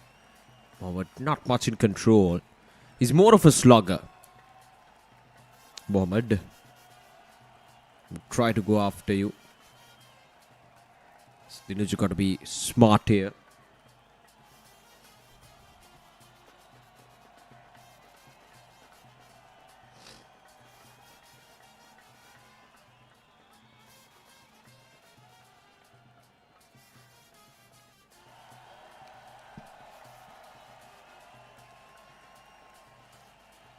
That's a good shot. Ha. Well, I'm not sure whether he was offended by my remark on him, saying that he's more of a slugger, but yes, that is pure class. Opened up his offside quite nicely, played it away from the field, and it's a 4. It's a boundary. Classy one indeed. 4 overs done, 32 without loss.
Isuru Sampath to bowl the fifth over.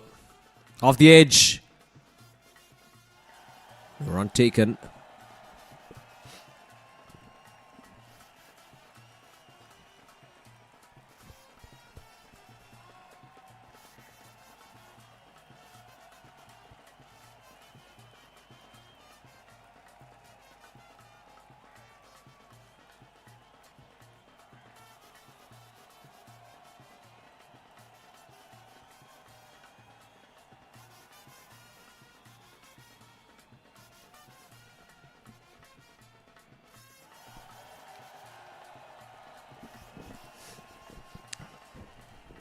And they register yet another boundary this time. So this is a good start with the bat in hand for the Northern Falcons.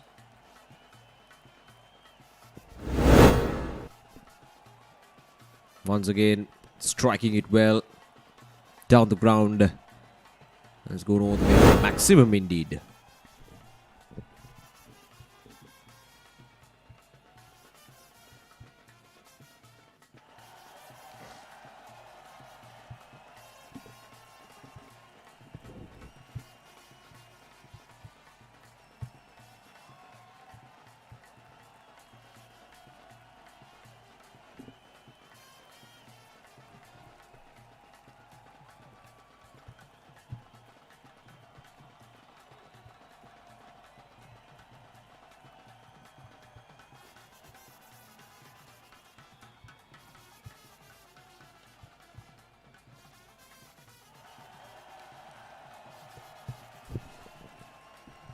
Right, so 5 overs completed, 38 runs on the board. We're done with the power play.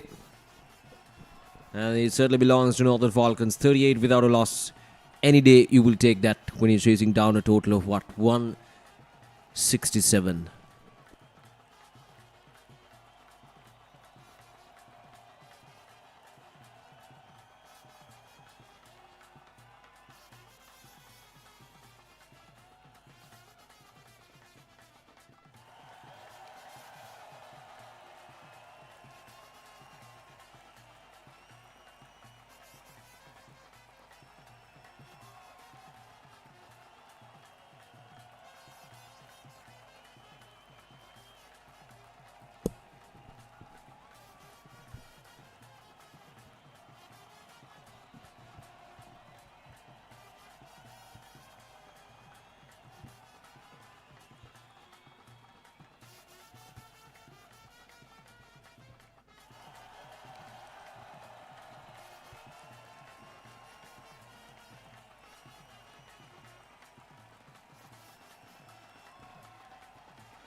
Right, so there we go.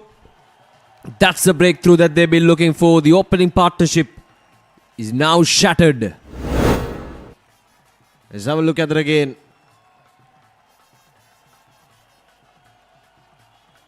Again, try to play it across the line of the delivery. It was coming in straight. An easy decision for the umpire as well. So Dinuja Samaratna gets the breakthrough. And Mohammad Amjad is gone for 11 off 13.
6 overs done. It's 41 for 1.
Looking for the second run as well. Yeah, they'll get it comfortably. There's the way forward. You've got to take those 1s and 2s because at the moment things are under control even though they lost a wicket. 41 for 1.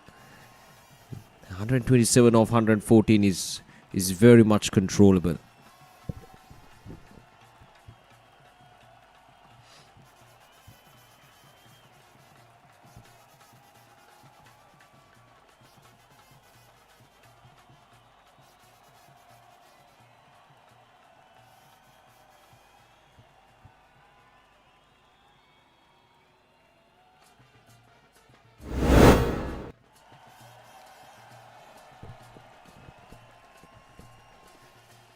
Yeah, a big inside edge. Half out of the peel there, probably.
Right, so 7 overs completed. 46 for 1. 122 more runs in here. Wasim and Mohammed. The two batters out there in the middle. And here's Dinuja, the wicket-taking bowler, being brought back into action to bowl his third over.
Wasim is on strike against Dinuja.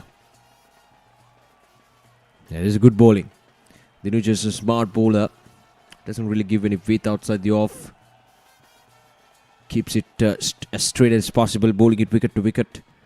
And bowling in good lengths as well. Not keeping it to full O shot. There we go, much better. There we go, brilliant.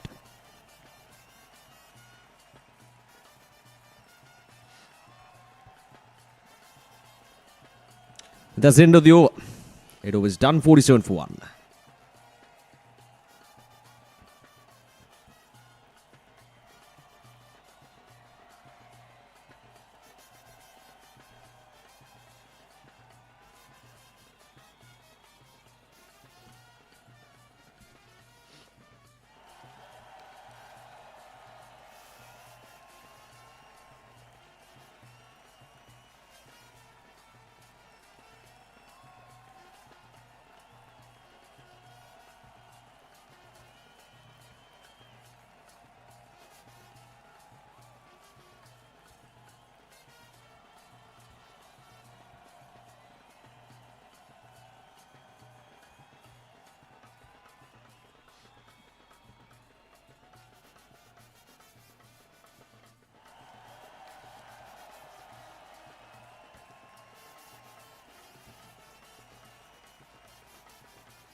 Tariq Nazia is also doing a good job with the ball in hand. You look at his figures, 1.3, none for 6. He's keeping things tight alongside Dinuj at the other end. And that is good to see. A good bowling partnership is what they need at this stage. The Eastern Thunders, they don't have much runs to defend. Ah, there we go. A big inside edge once again. We've seen quite a bit of shouting or appealing from Tariq Nazia, but none of it really convincing the umpire as well.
A thick edge. Trying to steal a single there, but not to be.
51 for the loss of 1 wicket. The 50 is up in the 10th over itself.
Worked away towards the onside.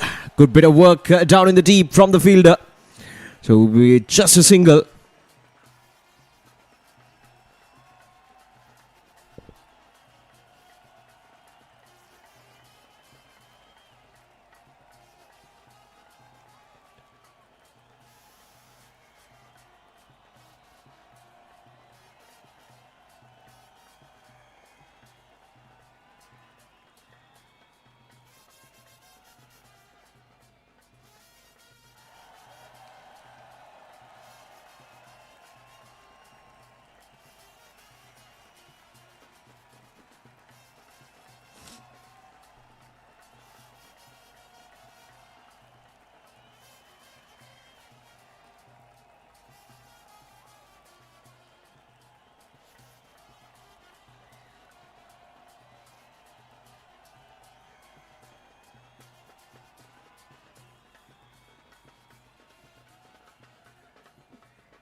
Well. Another chance gone down.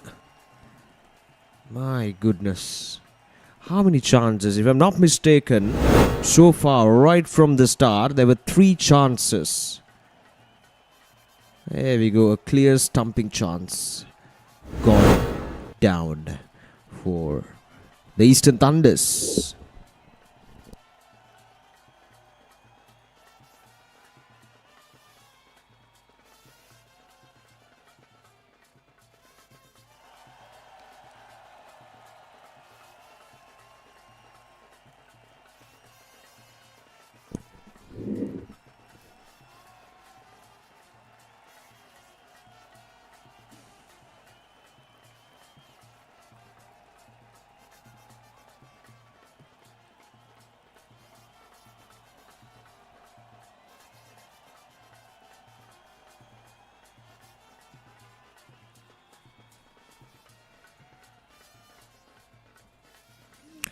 An eventful over comes to an end. 11 overs done, 52 for 1.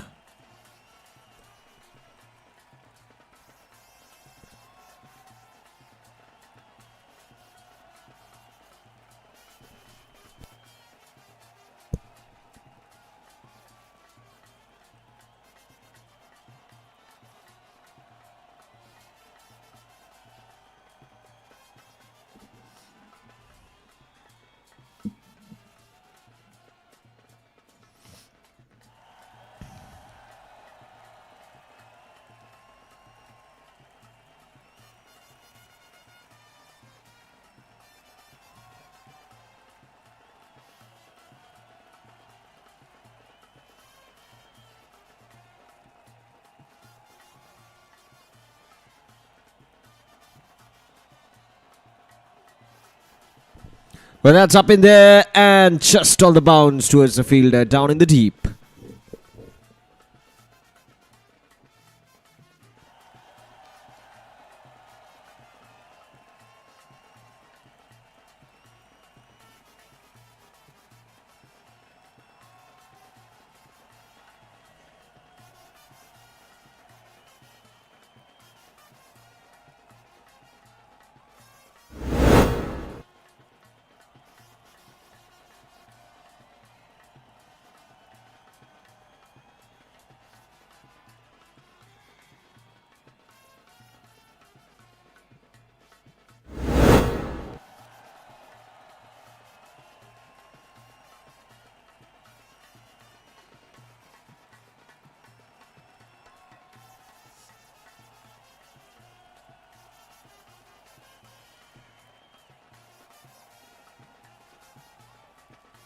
Another quick single. Oh, a close chance. Plenty of things happening it out there in the middle. Dinuja. Just a gentle push. Between the wickets. I like this approach from both the batters. Wasim and Mohammad. Just taking their time. 110 in 81 is gettable.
Right, so Tariq Nazia.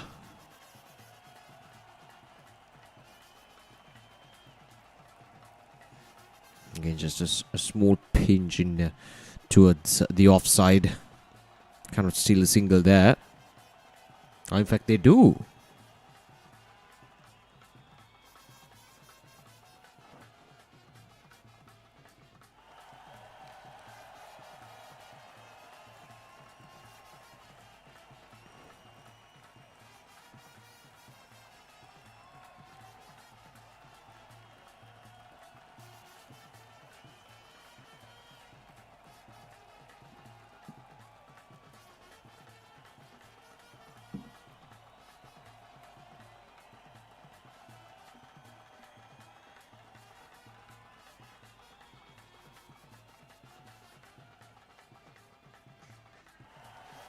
That's taken. And the second wicket goes down just like that in a timely manner. And Tariq Nazia with the breakthrough. Let's have a look at it again. Trying to go for a big shot on the offside. There's a fielder down in the deep. He makes no mistake. So the second wicket goes down for 52 runs on the board for the Northern Falcons.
Right, so after the drinks break, we're back on it. 60 for the loss of 2 wickets. Northern Falcons chasing down a total of 167. And they need 108 more runs to win in 75 due to Tariq Nazia with the breakthrough. It's good bowling from him.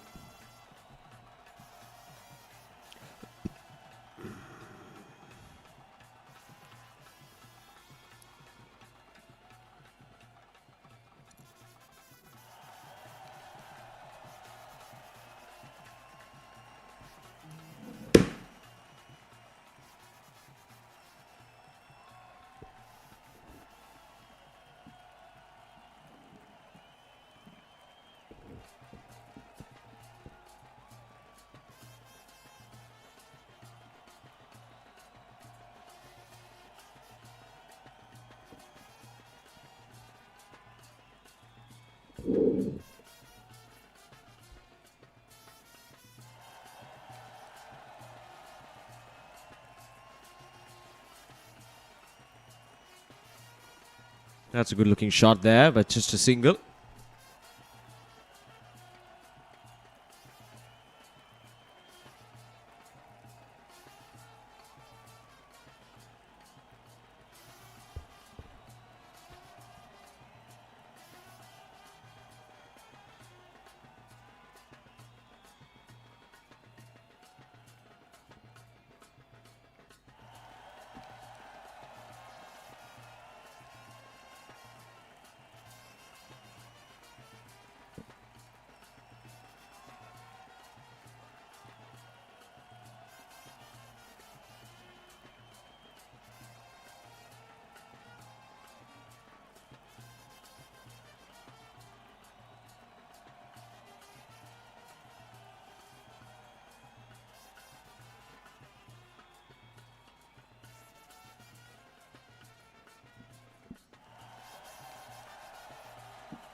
.106 for the loss of 106 runs required of 72. Now this time it goes up in there. A fielder coming under it. No, just falls short right in between the two fielders. Well. He was up in there for some time, hitting the toe part of the bat. But none of the fielders could come in time.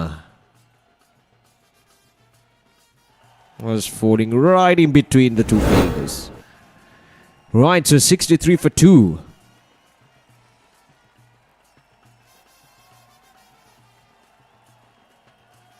Now the Eastern Thunders have done a good job with the ball in hand.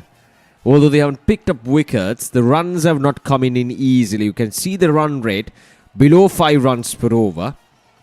And the required run rate is almost touching that 9-run mark. So they have done a good job with the ball in hand, the Eastern Thunders. The spinners especially have done a good job. It's just that you can pick up another wicket or two. That will put everything into its right balance. For the Eastern Thunders, of course. This time it goes again. And fielder coming in. And he takes it. Well. Just as I mentioned that a wicket here would work perfectly well for the Eastern Thunders. A wicket goes down. Again, bowling wide outside the off stump. It's just a pure slog there from the batter himself. Was not in control. And a simple enough catch for the fielder who came running in. Almost popped out of his hands, but it looks like it's Dulan. But he makes no mistake. And that's a big wicket. It's Mohammad Rimzan, who has to depart. He made a well-made 40. And now it's 64 for 3. Yeah, 40 or 42 for Fawzul Rimzan.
Vihanga is the new batter in.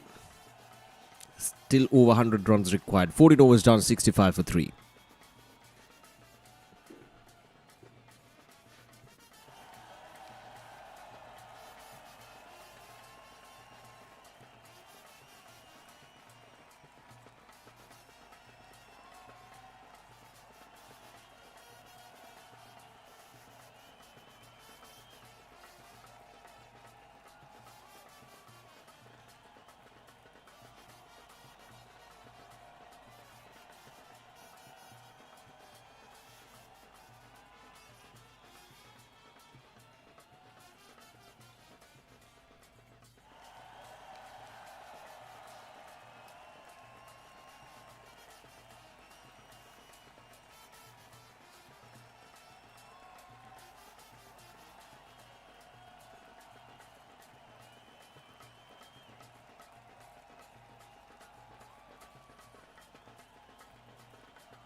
Gone, and Tariq Nazia picks up his second wicket. Vihanga coming down the track, and the ball was coming in at him very slowly.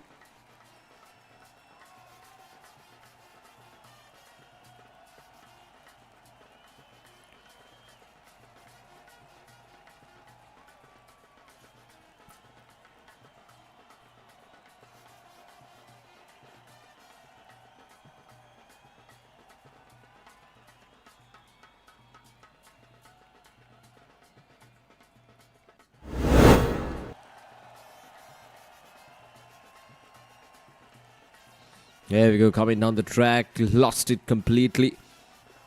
The head falling apart. He was not in a good position to play that shot. Couldn't really get under the ball properly. So that's the fourth wicket, 66 for 4 now. Now the pressure is, really working on the Northern Falcons. The runs were not coming. They had wickets in hand. But now, all of a sudden, in quick succession, 2 wickets have fallen down. And now it's 4 down for 66. That is what pressure does to you.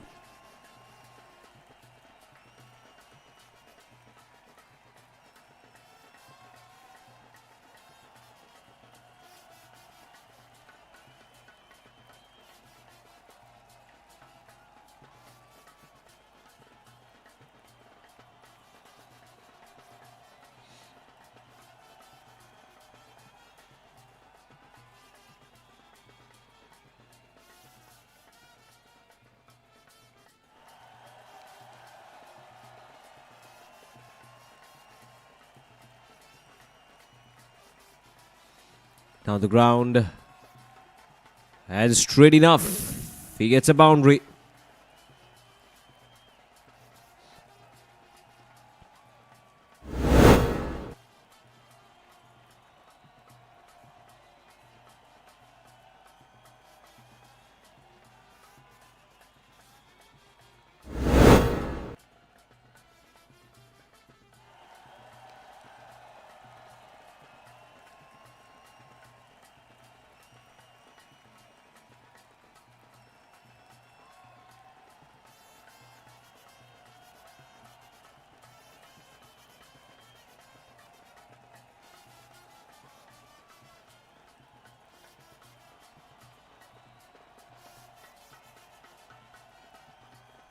Oh, that's a good shot. Has gone out of the park into the rugby ground. Much needed boundaries for the Northern Falcons.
Right, so 81 for 4.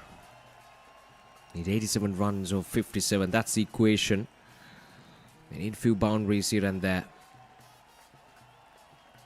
Just to keep them in the game.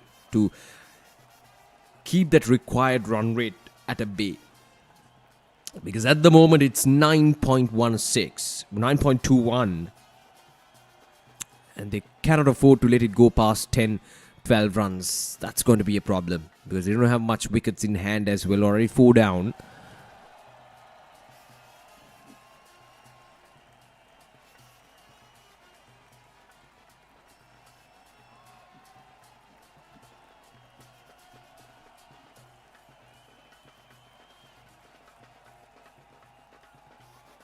Oh, there we go. That's... Well, that is really good presence of mind there from the two batters. As soon as the bowler missed the ball, the next thing you know, the batters are running. And they steal another single here.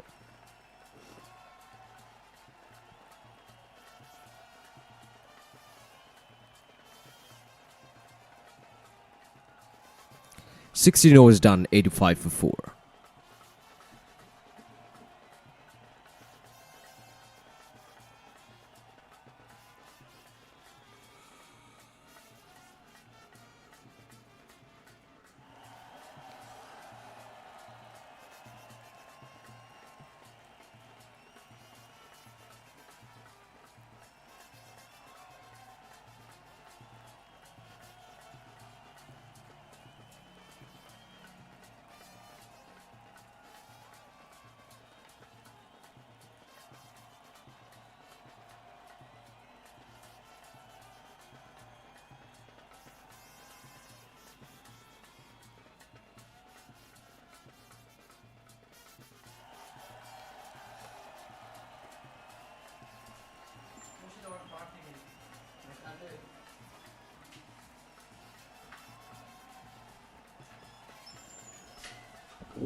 Right, so 85 runs on the board for the loss of 4 wickets. Now just 83 more runs required, but they're under pressure here.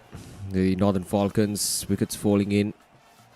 And the bowlers are keeping things tidy as well.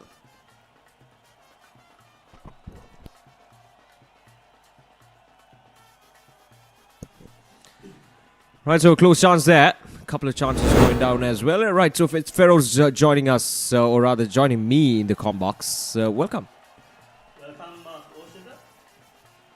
A good passage of play. We've got the leg spinner being brought into the attack, and some urgency between the two players. We've got a couple of quick singles being taken, and on that occasion, a well-run 2. There was a passage of play in which I thought the Falcons lost out a bit of momentum. Yep. But the introduction of Chamat has changed the fortunes for the Northern Falcons. Azim Mohammed does look busy. So these two bringing back some momentum. There's plenty of cricket left.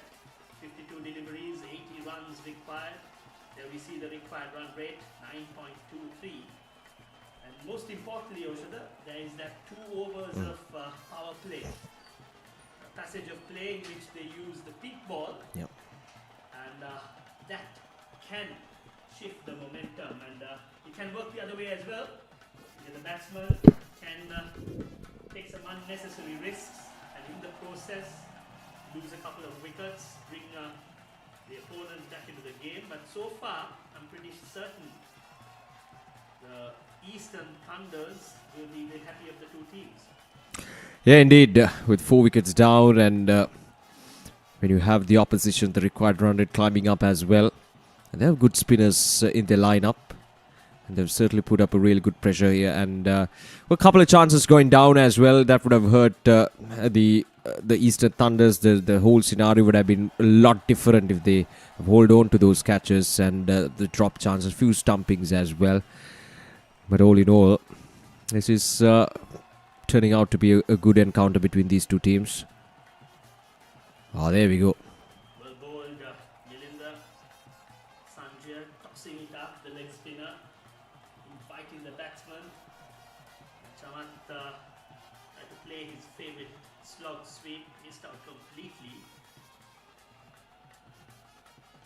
This time on the shorter side, goes towards mid-wicket, takes a single. Good battle between Milinda and Chamat. End of 17th over, 90. Oh, we got one. Delivery Yeah. left. Apologies. Azim on strike. The bowled again, right on the money. Gentle depth towards short turn. Fetches in a single. End of 17 overs, 91 for 4.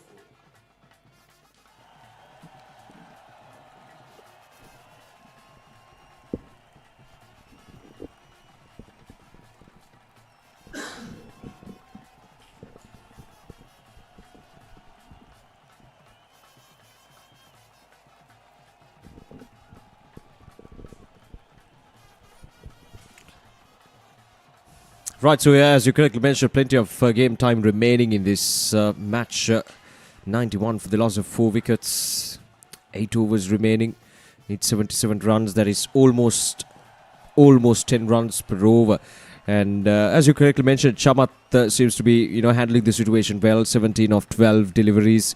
And Azim seems to be, giving him a good support as well. They need to put up a good partnership here. Something that will take them to this target as close as possible. And a change of bowling. Oh no, it's Milinda Sanjay who's been brought in. And first, He's a bowling change. Ah. Tariq Naziar being brought into the attack, left arm. Slows it, beautifully played on the back foot. Good bit of running. Beautiful running between the wickets. Gets a double. Good intensity shown by these two batsmen. Pretty hot and humid. No wonder. Batsman hunching down, working on his laces, but that 5 seconds is required for you to gather your thoughts, take a deep breath, and get on with the game. classic moves, aren't they? Absolutely. Takes his time, Chamat. Tariq bowling his 5th over. Maybe not. Reverse sweep, loud appeal. The umpire indicating that there was a bit of glove. There we see. Yeah, very risky shot there from the batter. Let's have a look at that again. Just grazing the gloves on its way to hit the body. Oh, this time worked away nice. Not that short, but still Chamat. Oh, misfield. And it'll run away for a boundary. Well. That has been the case for, the most part of fielding if you've been focusing on this tournament right from the start. Plenty of opportunities go to waste and plenty of fielding lapses as well. And this one adds to the count as well. It was powerfully struck there by the batter himself. Just not in the right balance there, the fielder. Oh, this time, the finger goes up. And it's a 5th wicket down. Now half the side back in the pavilion. And this time the umpire raises his finger. Well bowled, tosses it up. Batsman tries to work a single, misses it completely. Umpire had no hesitation in raising his dreaded finger. He had a century yesterday and now a 5-wicket haul as well. So it's off to a good start for the Lancashire Premier League 2026. But he's got a job to do with the bat in hand as well. He was quite brilliant with the ball, but now the team demands him a different task. Nirmal Rajapaksa is coming in for the Northern Falcons. The first ball. Tried to go for a glory shot there. Tariq Nazir has been bowling superbly today.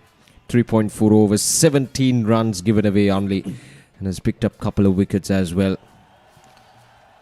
He's bowling with a lovely flight, giving it some air and the right pace on this wicket. Bowling in good areas. Again, lovely delivery. Nirmal Rajapaksa drives it towards mid-off the mark. These two know each other. They play for the same Division 3 club. Tariq Nazir and Nirmal Rajapaksa. A battle in between another battle. We've got 7 more overs. Will be interesting to see at what point they'll opt for the power play. I think the Eastern Thunders missed out.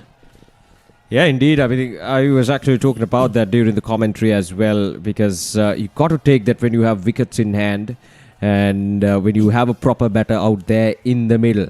So you got to be very strategic and at the same time very smart when it comes to using those 2 overs. And I feel like Eastern Thunders, they should consider themselves extremely unlucky, and they're at least 15 to 20 runs short because they couldn't take the power play at the right time.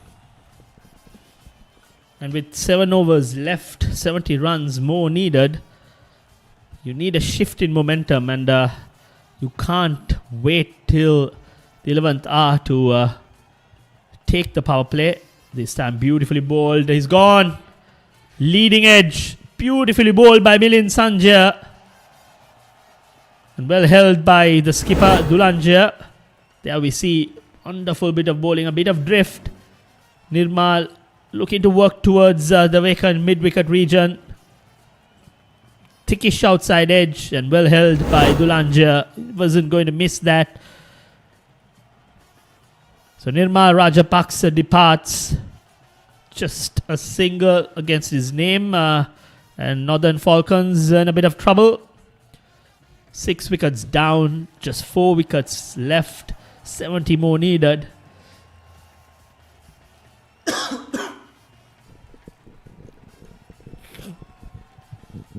Troublesome times for the Northern Falcons.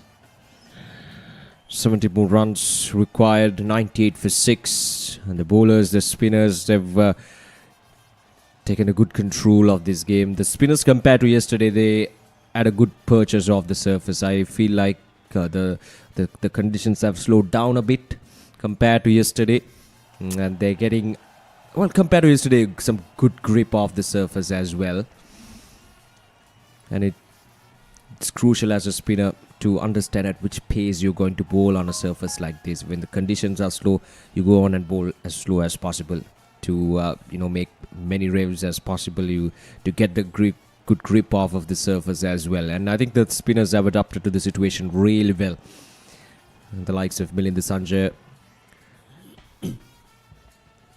and the rest of the spinners of Eastern Thunders, they've done a good job and they've taken the team to the verge of a good victory here. But still, quite a lot of work to be done. Absolutely. Will he slip in the googly first up? Or he tries for the flipper. Down the leg side. Helped along the ground. That's a freebie for the new batsman, Nanandan Gajan. On the pads. Just helped it across the vacant deep sky leg region. A freebie to start his proceedings. Much needed boundary for the Northern Falcons. They need to keep up with the required run rate. Little over 10 runs per over. They managed to get 4. The first 4 deliveries straight towards the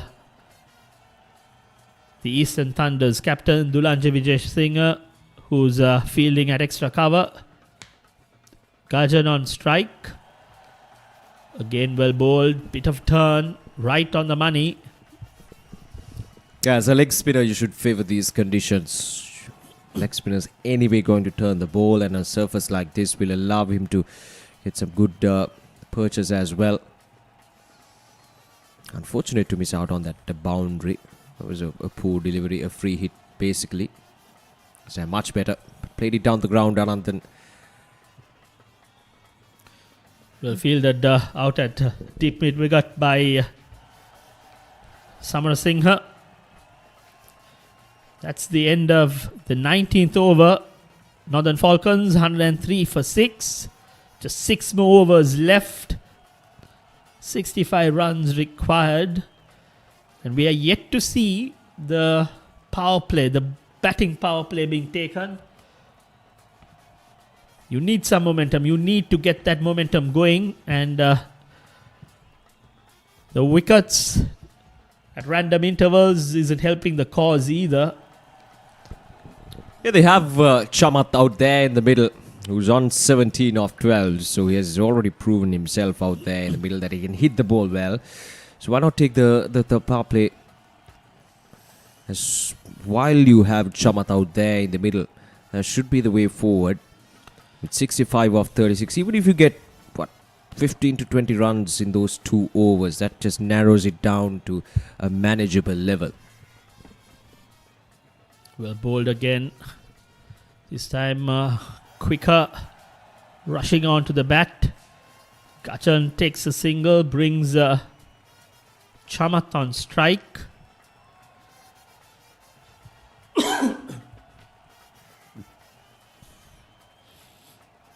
Northern Falcons would have loved to have the left-hander batting, especially with the leg spinner and the left-arm spinner bowling. This time well bowled again, varying the pace. This time on the slower side. Tariq using his experience. Canny bowler. Varying his pace. I think that's very important. The shorter the game, the variations. This time tosses it up. Batsman would have been better off playing it with a straighter bat that dipped on him. And Chamat missed it out completely. He's used that sweep to good effect, but on that occasion, Tariq was a bit more experienced, wily. Wow, what a follow-up delivery. This time, followed it up with a slightly quicker. The ball went on with the arm, and that's the 7th wicket down for the Northern Falcons. This time the ball just went in with the arm, no turn on offer. He was slightly quicker as well on a flatter trajectory, and it took the batter by surprise. And just like that, the 7th wicket goes down, and it's a set batter. Now this is what we discussed earlier as well. Chamat Hiranta is gone for 17, and Tariq Nazia with the breakthrough.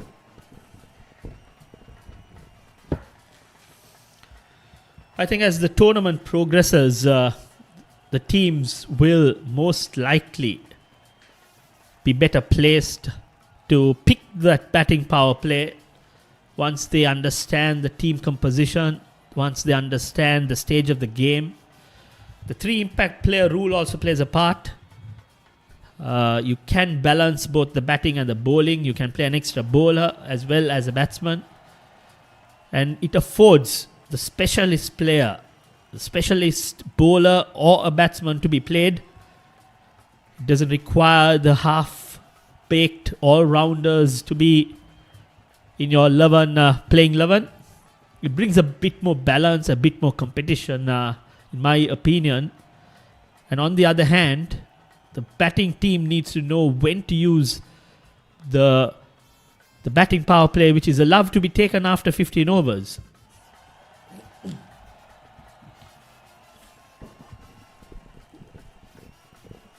That's off the edge.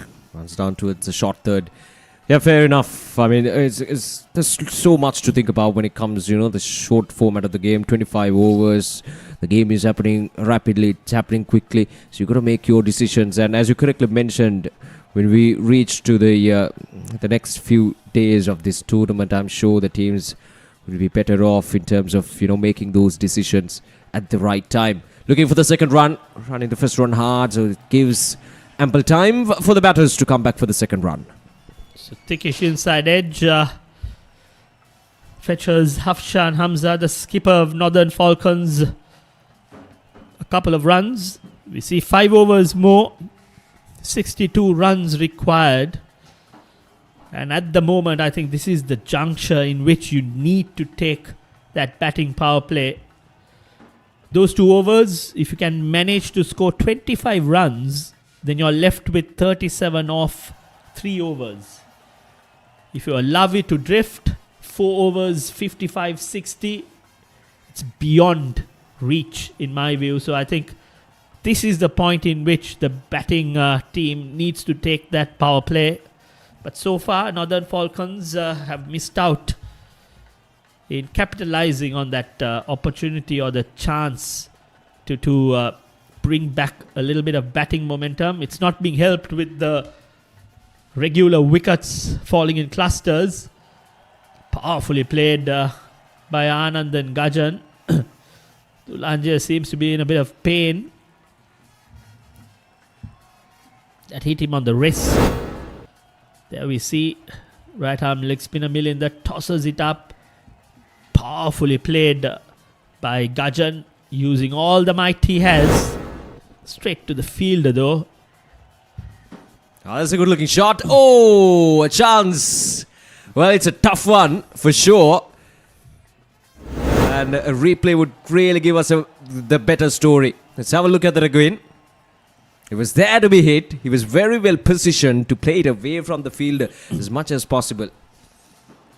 A tough one. Tough one indeed. Shuffled across.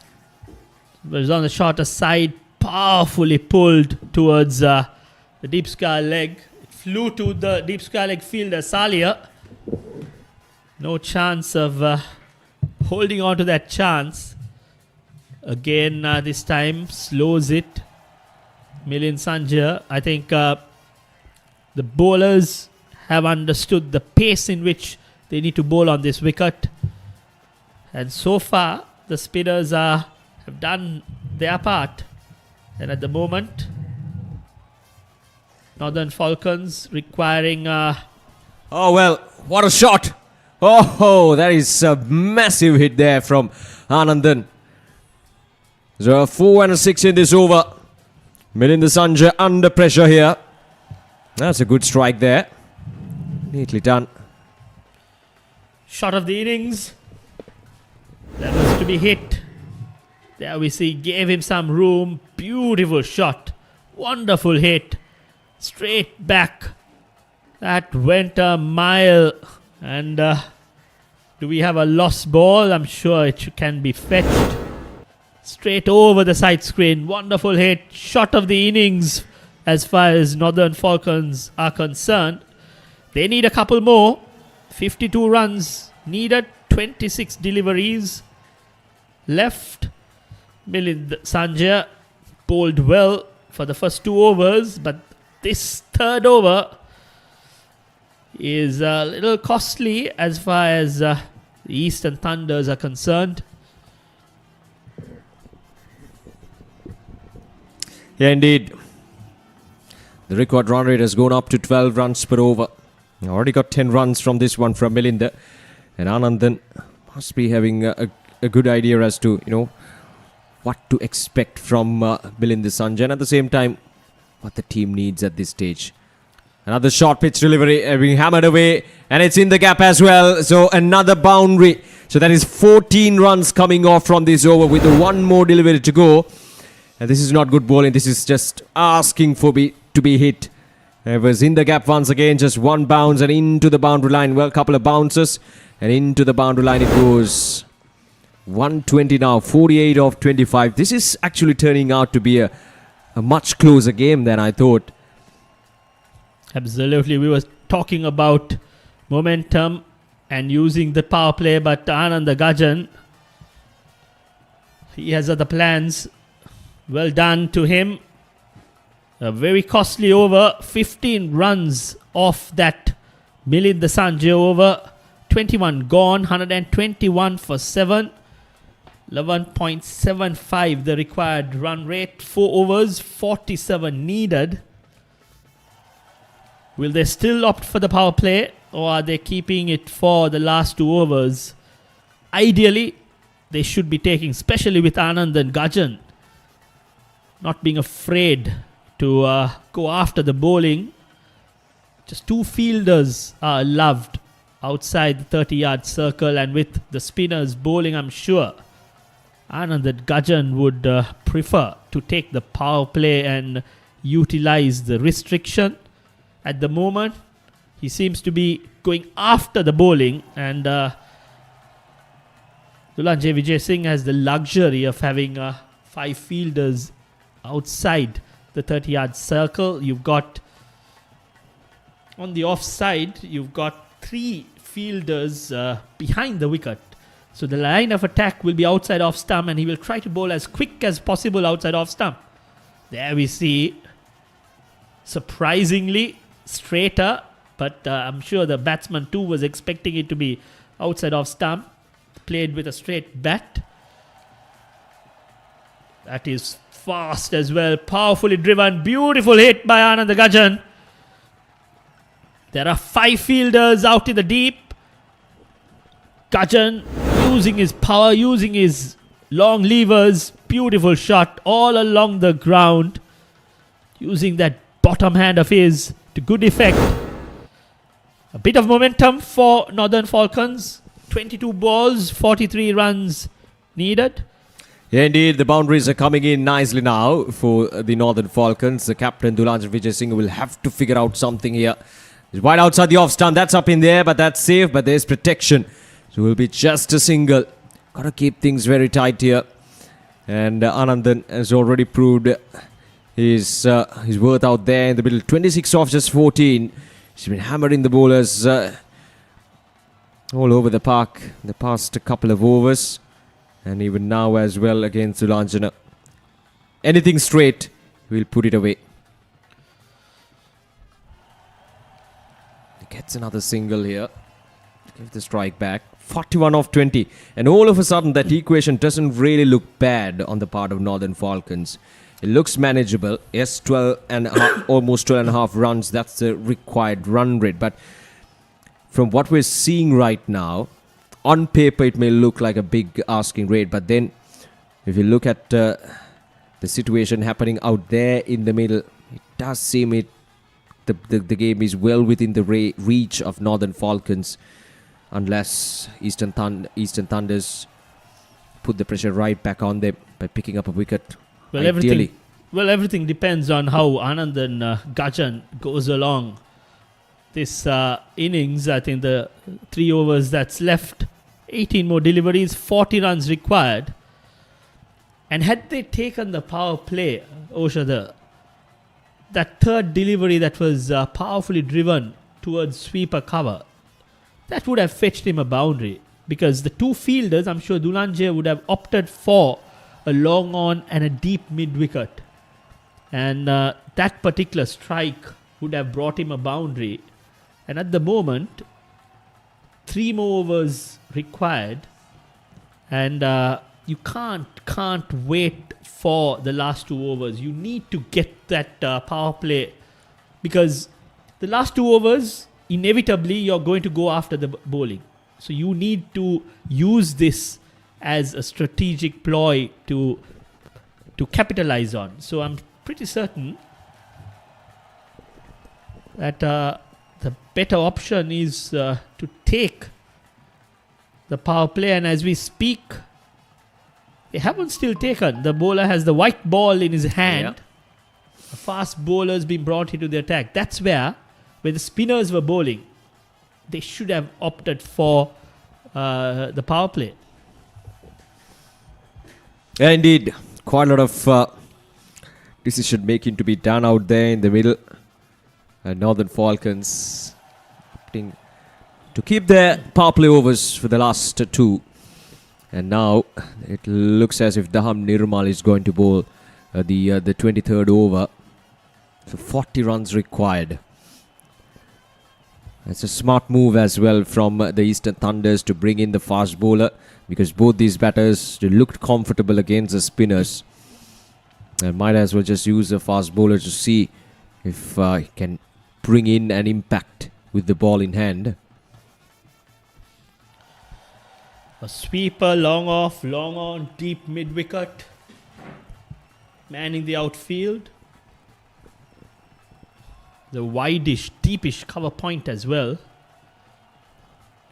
May look to bowl straight. Again, powerfully played.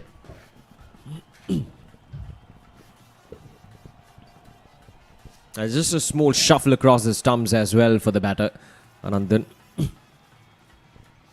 And the 100 while doing the right thing. Getting it much more away from the field as much as possible.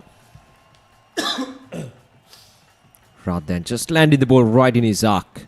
That would give the chance to the batter to just freely swing his arms. Narba. A thickish outside edge. Welcome runs for Northern Falcons. Just a short third fielder inside the circle. Nirmal floated it outside off stump. Thickish outside edge.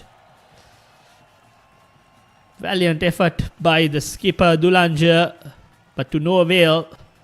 That trickles towards the boundary and fetches the Northern Falcons a welcome boundary. Yeah, much needed boundaries for the Northern Falcons here. Hafshan Hamza getting a thick bottom edge and it runs away for a boundary. Here we go, Daham Nirmal. The third bowlers is over.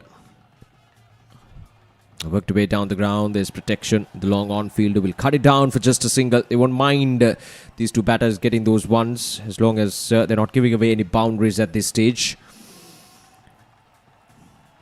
But 34 of 15, Feroz. What do you think would be a good score on the part of Eastern Thunders to have in the last 2 overs, given that only 2 fielders will be there? Somewhere close to 30. I think they'll feel a lot safer. Especially, they'd love to have Anand and Gajan off strike. These 2 balls will be very crucial. Well bowled by Daham Nirmal outside off stump. 2 more deliveries left in this over. And from Northern Falcons' perspective, they need a boundary. Very well bowled by Daham Nirmal. Foolish outside off stump. I think with wideish mid-off, a sweeper and a deepish point, the line of attack will be outside off stump. Again, very well bowled, full, just a single. So we're bowled by Daham Nirmal. I think this ball, this particular final delivery of this 23rd over is going to be critical. It's a free hit. Hafshan Hamza needs to go all out, clear the boundary, because then it brings that required run rate closer to 29, or maybe a 6 would bring it down to 27. So this is a free hit. Hafshan Hamza needs to attack, needs to play that big hit. Oh, swings it, not well kept by the wicket keeper. But overall, I'm sure Eastern Thunders will be very happy with that final over bowled by Daham Nirmal, the 23rd. Missed the stumps. That's a good execution there from Daham Nirmal. Now there we go, in comes the pink ball. The last 2 overs, 32 runs required of the last 2. And Anandan, he's on 29 of 18, striking the ball well. And Hafshan Hamza, well, the only responsibility on him right now is to give the strike back to Anandan. Will take the strike for this over, and it'll be Chamod who will bowl this penultimate over. Northern Falcons waiting for the last 2 overs means that for the Eastern Thunders, they've utilized the spinners and they've just kept the fast bowlers to utilize the pink ball. And right now, you see a deep point and a sweeper out in the deep. So the line of attack will be outside off stump, asking the batsman to walk across and pierce that leg side field if you can. It's a bit telegraphed, but if the execution is spot on, Eastern Thunders can defend the 2 runs that is required by the Northern Falcons. Again, outside off stump, played towards that mid-off region for a single, brings Anandan Gajan on strike. 29 of 18. Anandan Gajan. He's been starved of strike the last few deliveries. He's been the pick of the batsman for the Northern Falcons. Chamod Piumal, left arm. Again, straight towards that mid-on fielder. Well fielded by the bowler himself. No chance of single. Executing it very well. Bowling within themselves. You see outside off stump on the fuller length. Not easy to dispatch. Will the batsman be adventurous? Try to paddle it. Again, beautifully bowled. Outside off stump. Little too wide for the umpire's liking. Called a wide. But the execution is spot on. He's bowling to the field. The rightful call. Yeah, a fair call there from the umpire. His execution has been quite good so far. Chamod Piumal, the first 3 deliveries, obviously the last one was wide, but then he's bowling to his field. Cannot afford to go straight or on to the pads. Worked away nice. It's straight into the hands of the field. Another dot ball. The pressure is mounting on the batting side at the moment. 138 for 7. The required run rate has gone up to 20 runs now. Very good field placement by the skipper Dulanje Vijayasinghe. That's a smart move, isn't it? Absolutely. You have to commend the bowlers as well. The execution has been spot on. Outside off stump on the fullish length. Not trying to bowl to express, just getting the execution right. Brilliant catch by Rashmika Amarasinghe at deep mid-wicket, short mid-wicket. A few meters to the left, and that would have fetched him a boundary. Straight at him, but was well held. Yeah, that's a good catch. A sharp one there from the fielder at the mid-wicket region. So Anandan Gajan is gone for 29 of 21. A good innings, but not good enough to take his team home. Chamod Piumal with the breakthrough. That was there to be hit. Full toss. The bat turned in the last moment. Didn't get that power that was required or the elevation. Straight towards the mid-wicket fielder. The new batsman, Ihsan Ruhaim. Pretty certain that all of them can bat with the 3 impact player rule. So I would discount any of them to not being able to bat. There we see that power. That's a 6. Just as I was saying, there are no mug of the bat. Wonderful hit. Oh, there's so much power behind that shot. It is being sent out there with a clear message. You hit the ball, or you see the ball, you hit the ball. Simple as that. He saw the ball, and he hit the ball. And it's gone all the way for a maximum. First ball. Right, so here we go. Last ball from Chamod Piumal. And again, punched on the ground. Oh, just over the head of the field, and it goes all the way for a boundary. So 10 runs coming off from the last 2 deliveries. And that narrows it down to 24 runs in the last over. Look at that shot. Flat battered shot. And the mid-off fielder Well, just over his reach. Didn't connect it cleanly. Ruhaim hit the lower part of the bat, and the field at mid-off, I feel, misjudged it a bit. Nevertheless, last over, 20 runs required, and Ihsan Ruhaim has a strike rate of 500.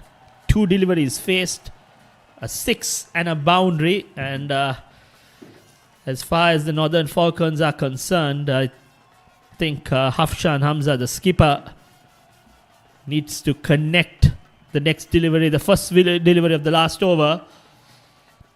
And the worst case, pinch a single and bring Ihsan Ruhaim on strike. Daham Nirmal will bowl the last over. That's where I feel the Northern Falcons should have taken that power play earlier, but now it's a little too late for us to also discuss. Just one more over left. Can this work in favour of the batting team? Hafshan Hamza on strike. Now that's a good looking shot, but straight into the hands of the fielder. Will get a single to put Ruhaim on strike. He's on 10 of 2 deliveries. If anyone can hit the ball, it's him. Right now, the team wants him on strike. Hafshan did the right thing. Gave the strike to Ihsan. And now it's up to him.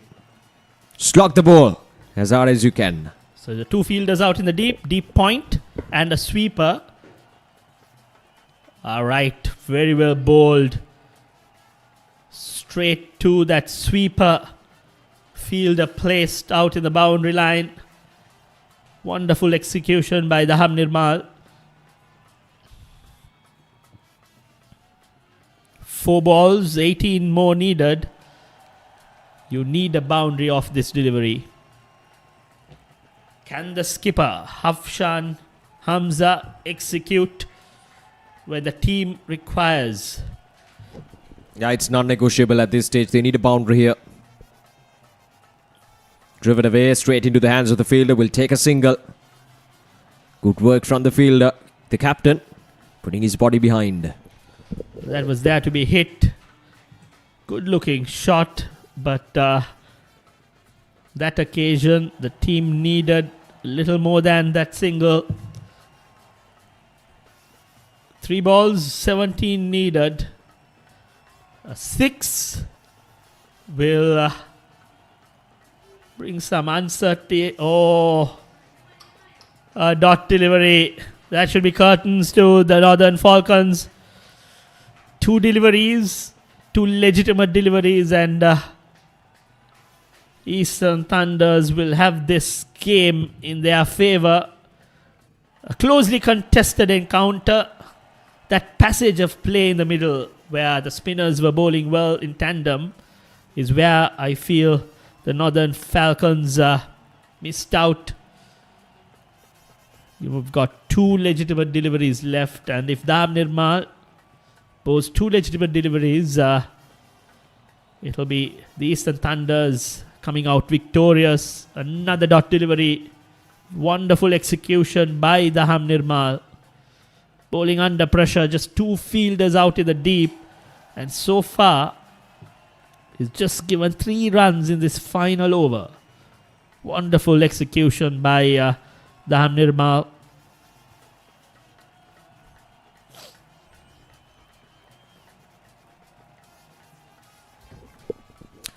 Right, so here we go. The last ball of this innings. 17 runs required.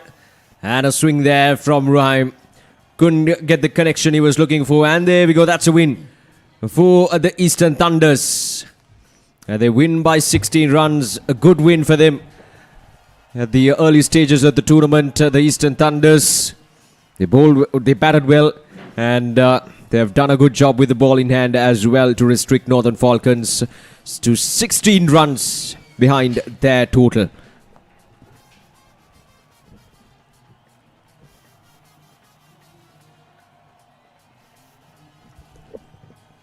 Good effort, but quite a lot of things went wrong for the Northern Falcons. The captain, of course, Hafshan Hamza, did his very best to make sure that they stay alive in the run chase.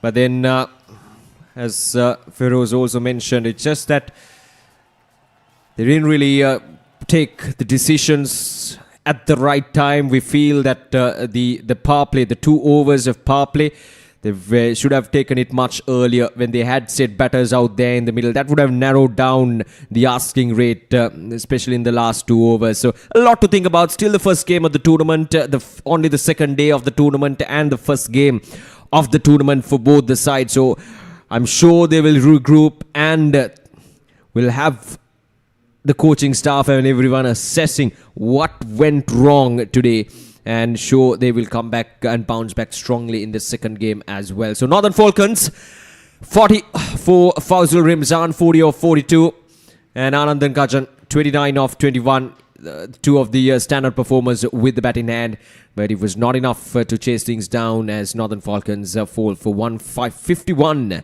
for the loss of 8 wickets in 25 overs. Looking into the bowling, couple of wickets each for Isudu Sampath and Tariq Nazia. He bowled extremely well, 4 overs, 2 for 17, the pick of the bowlers. And the 1 wicket apiece for Chamud Piumal, Dinuja Samaratna, Dulanjan Vijay Singh, the captain, and Milinda Sanjay as well. Wickets falling in regular intervals, and they never really let the Eastern Thunders, they never really let Northern Falcons to set themselves up in this run chase. So restricted them for 151 for the loss of 8 wickets in 25 overs.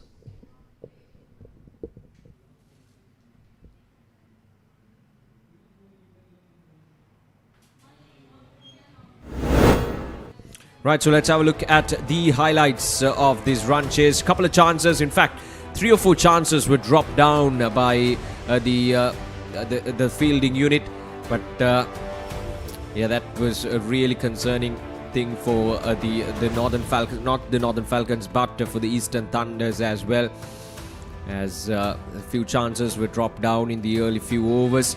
But then the Northern Falcons went on nicely in those middle overs, especially with the introduction of the spinners. There were moments, there were passages of play where they took the control of the game, where the runs came in nicely. It's just that they lost wickets in regular intervals, and that was the real downside of this run chase for the Northern Falcons, the reason why they ended up 16 runs short of the target.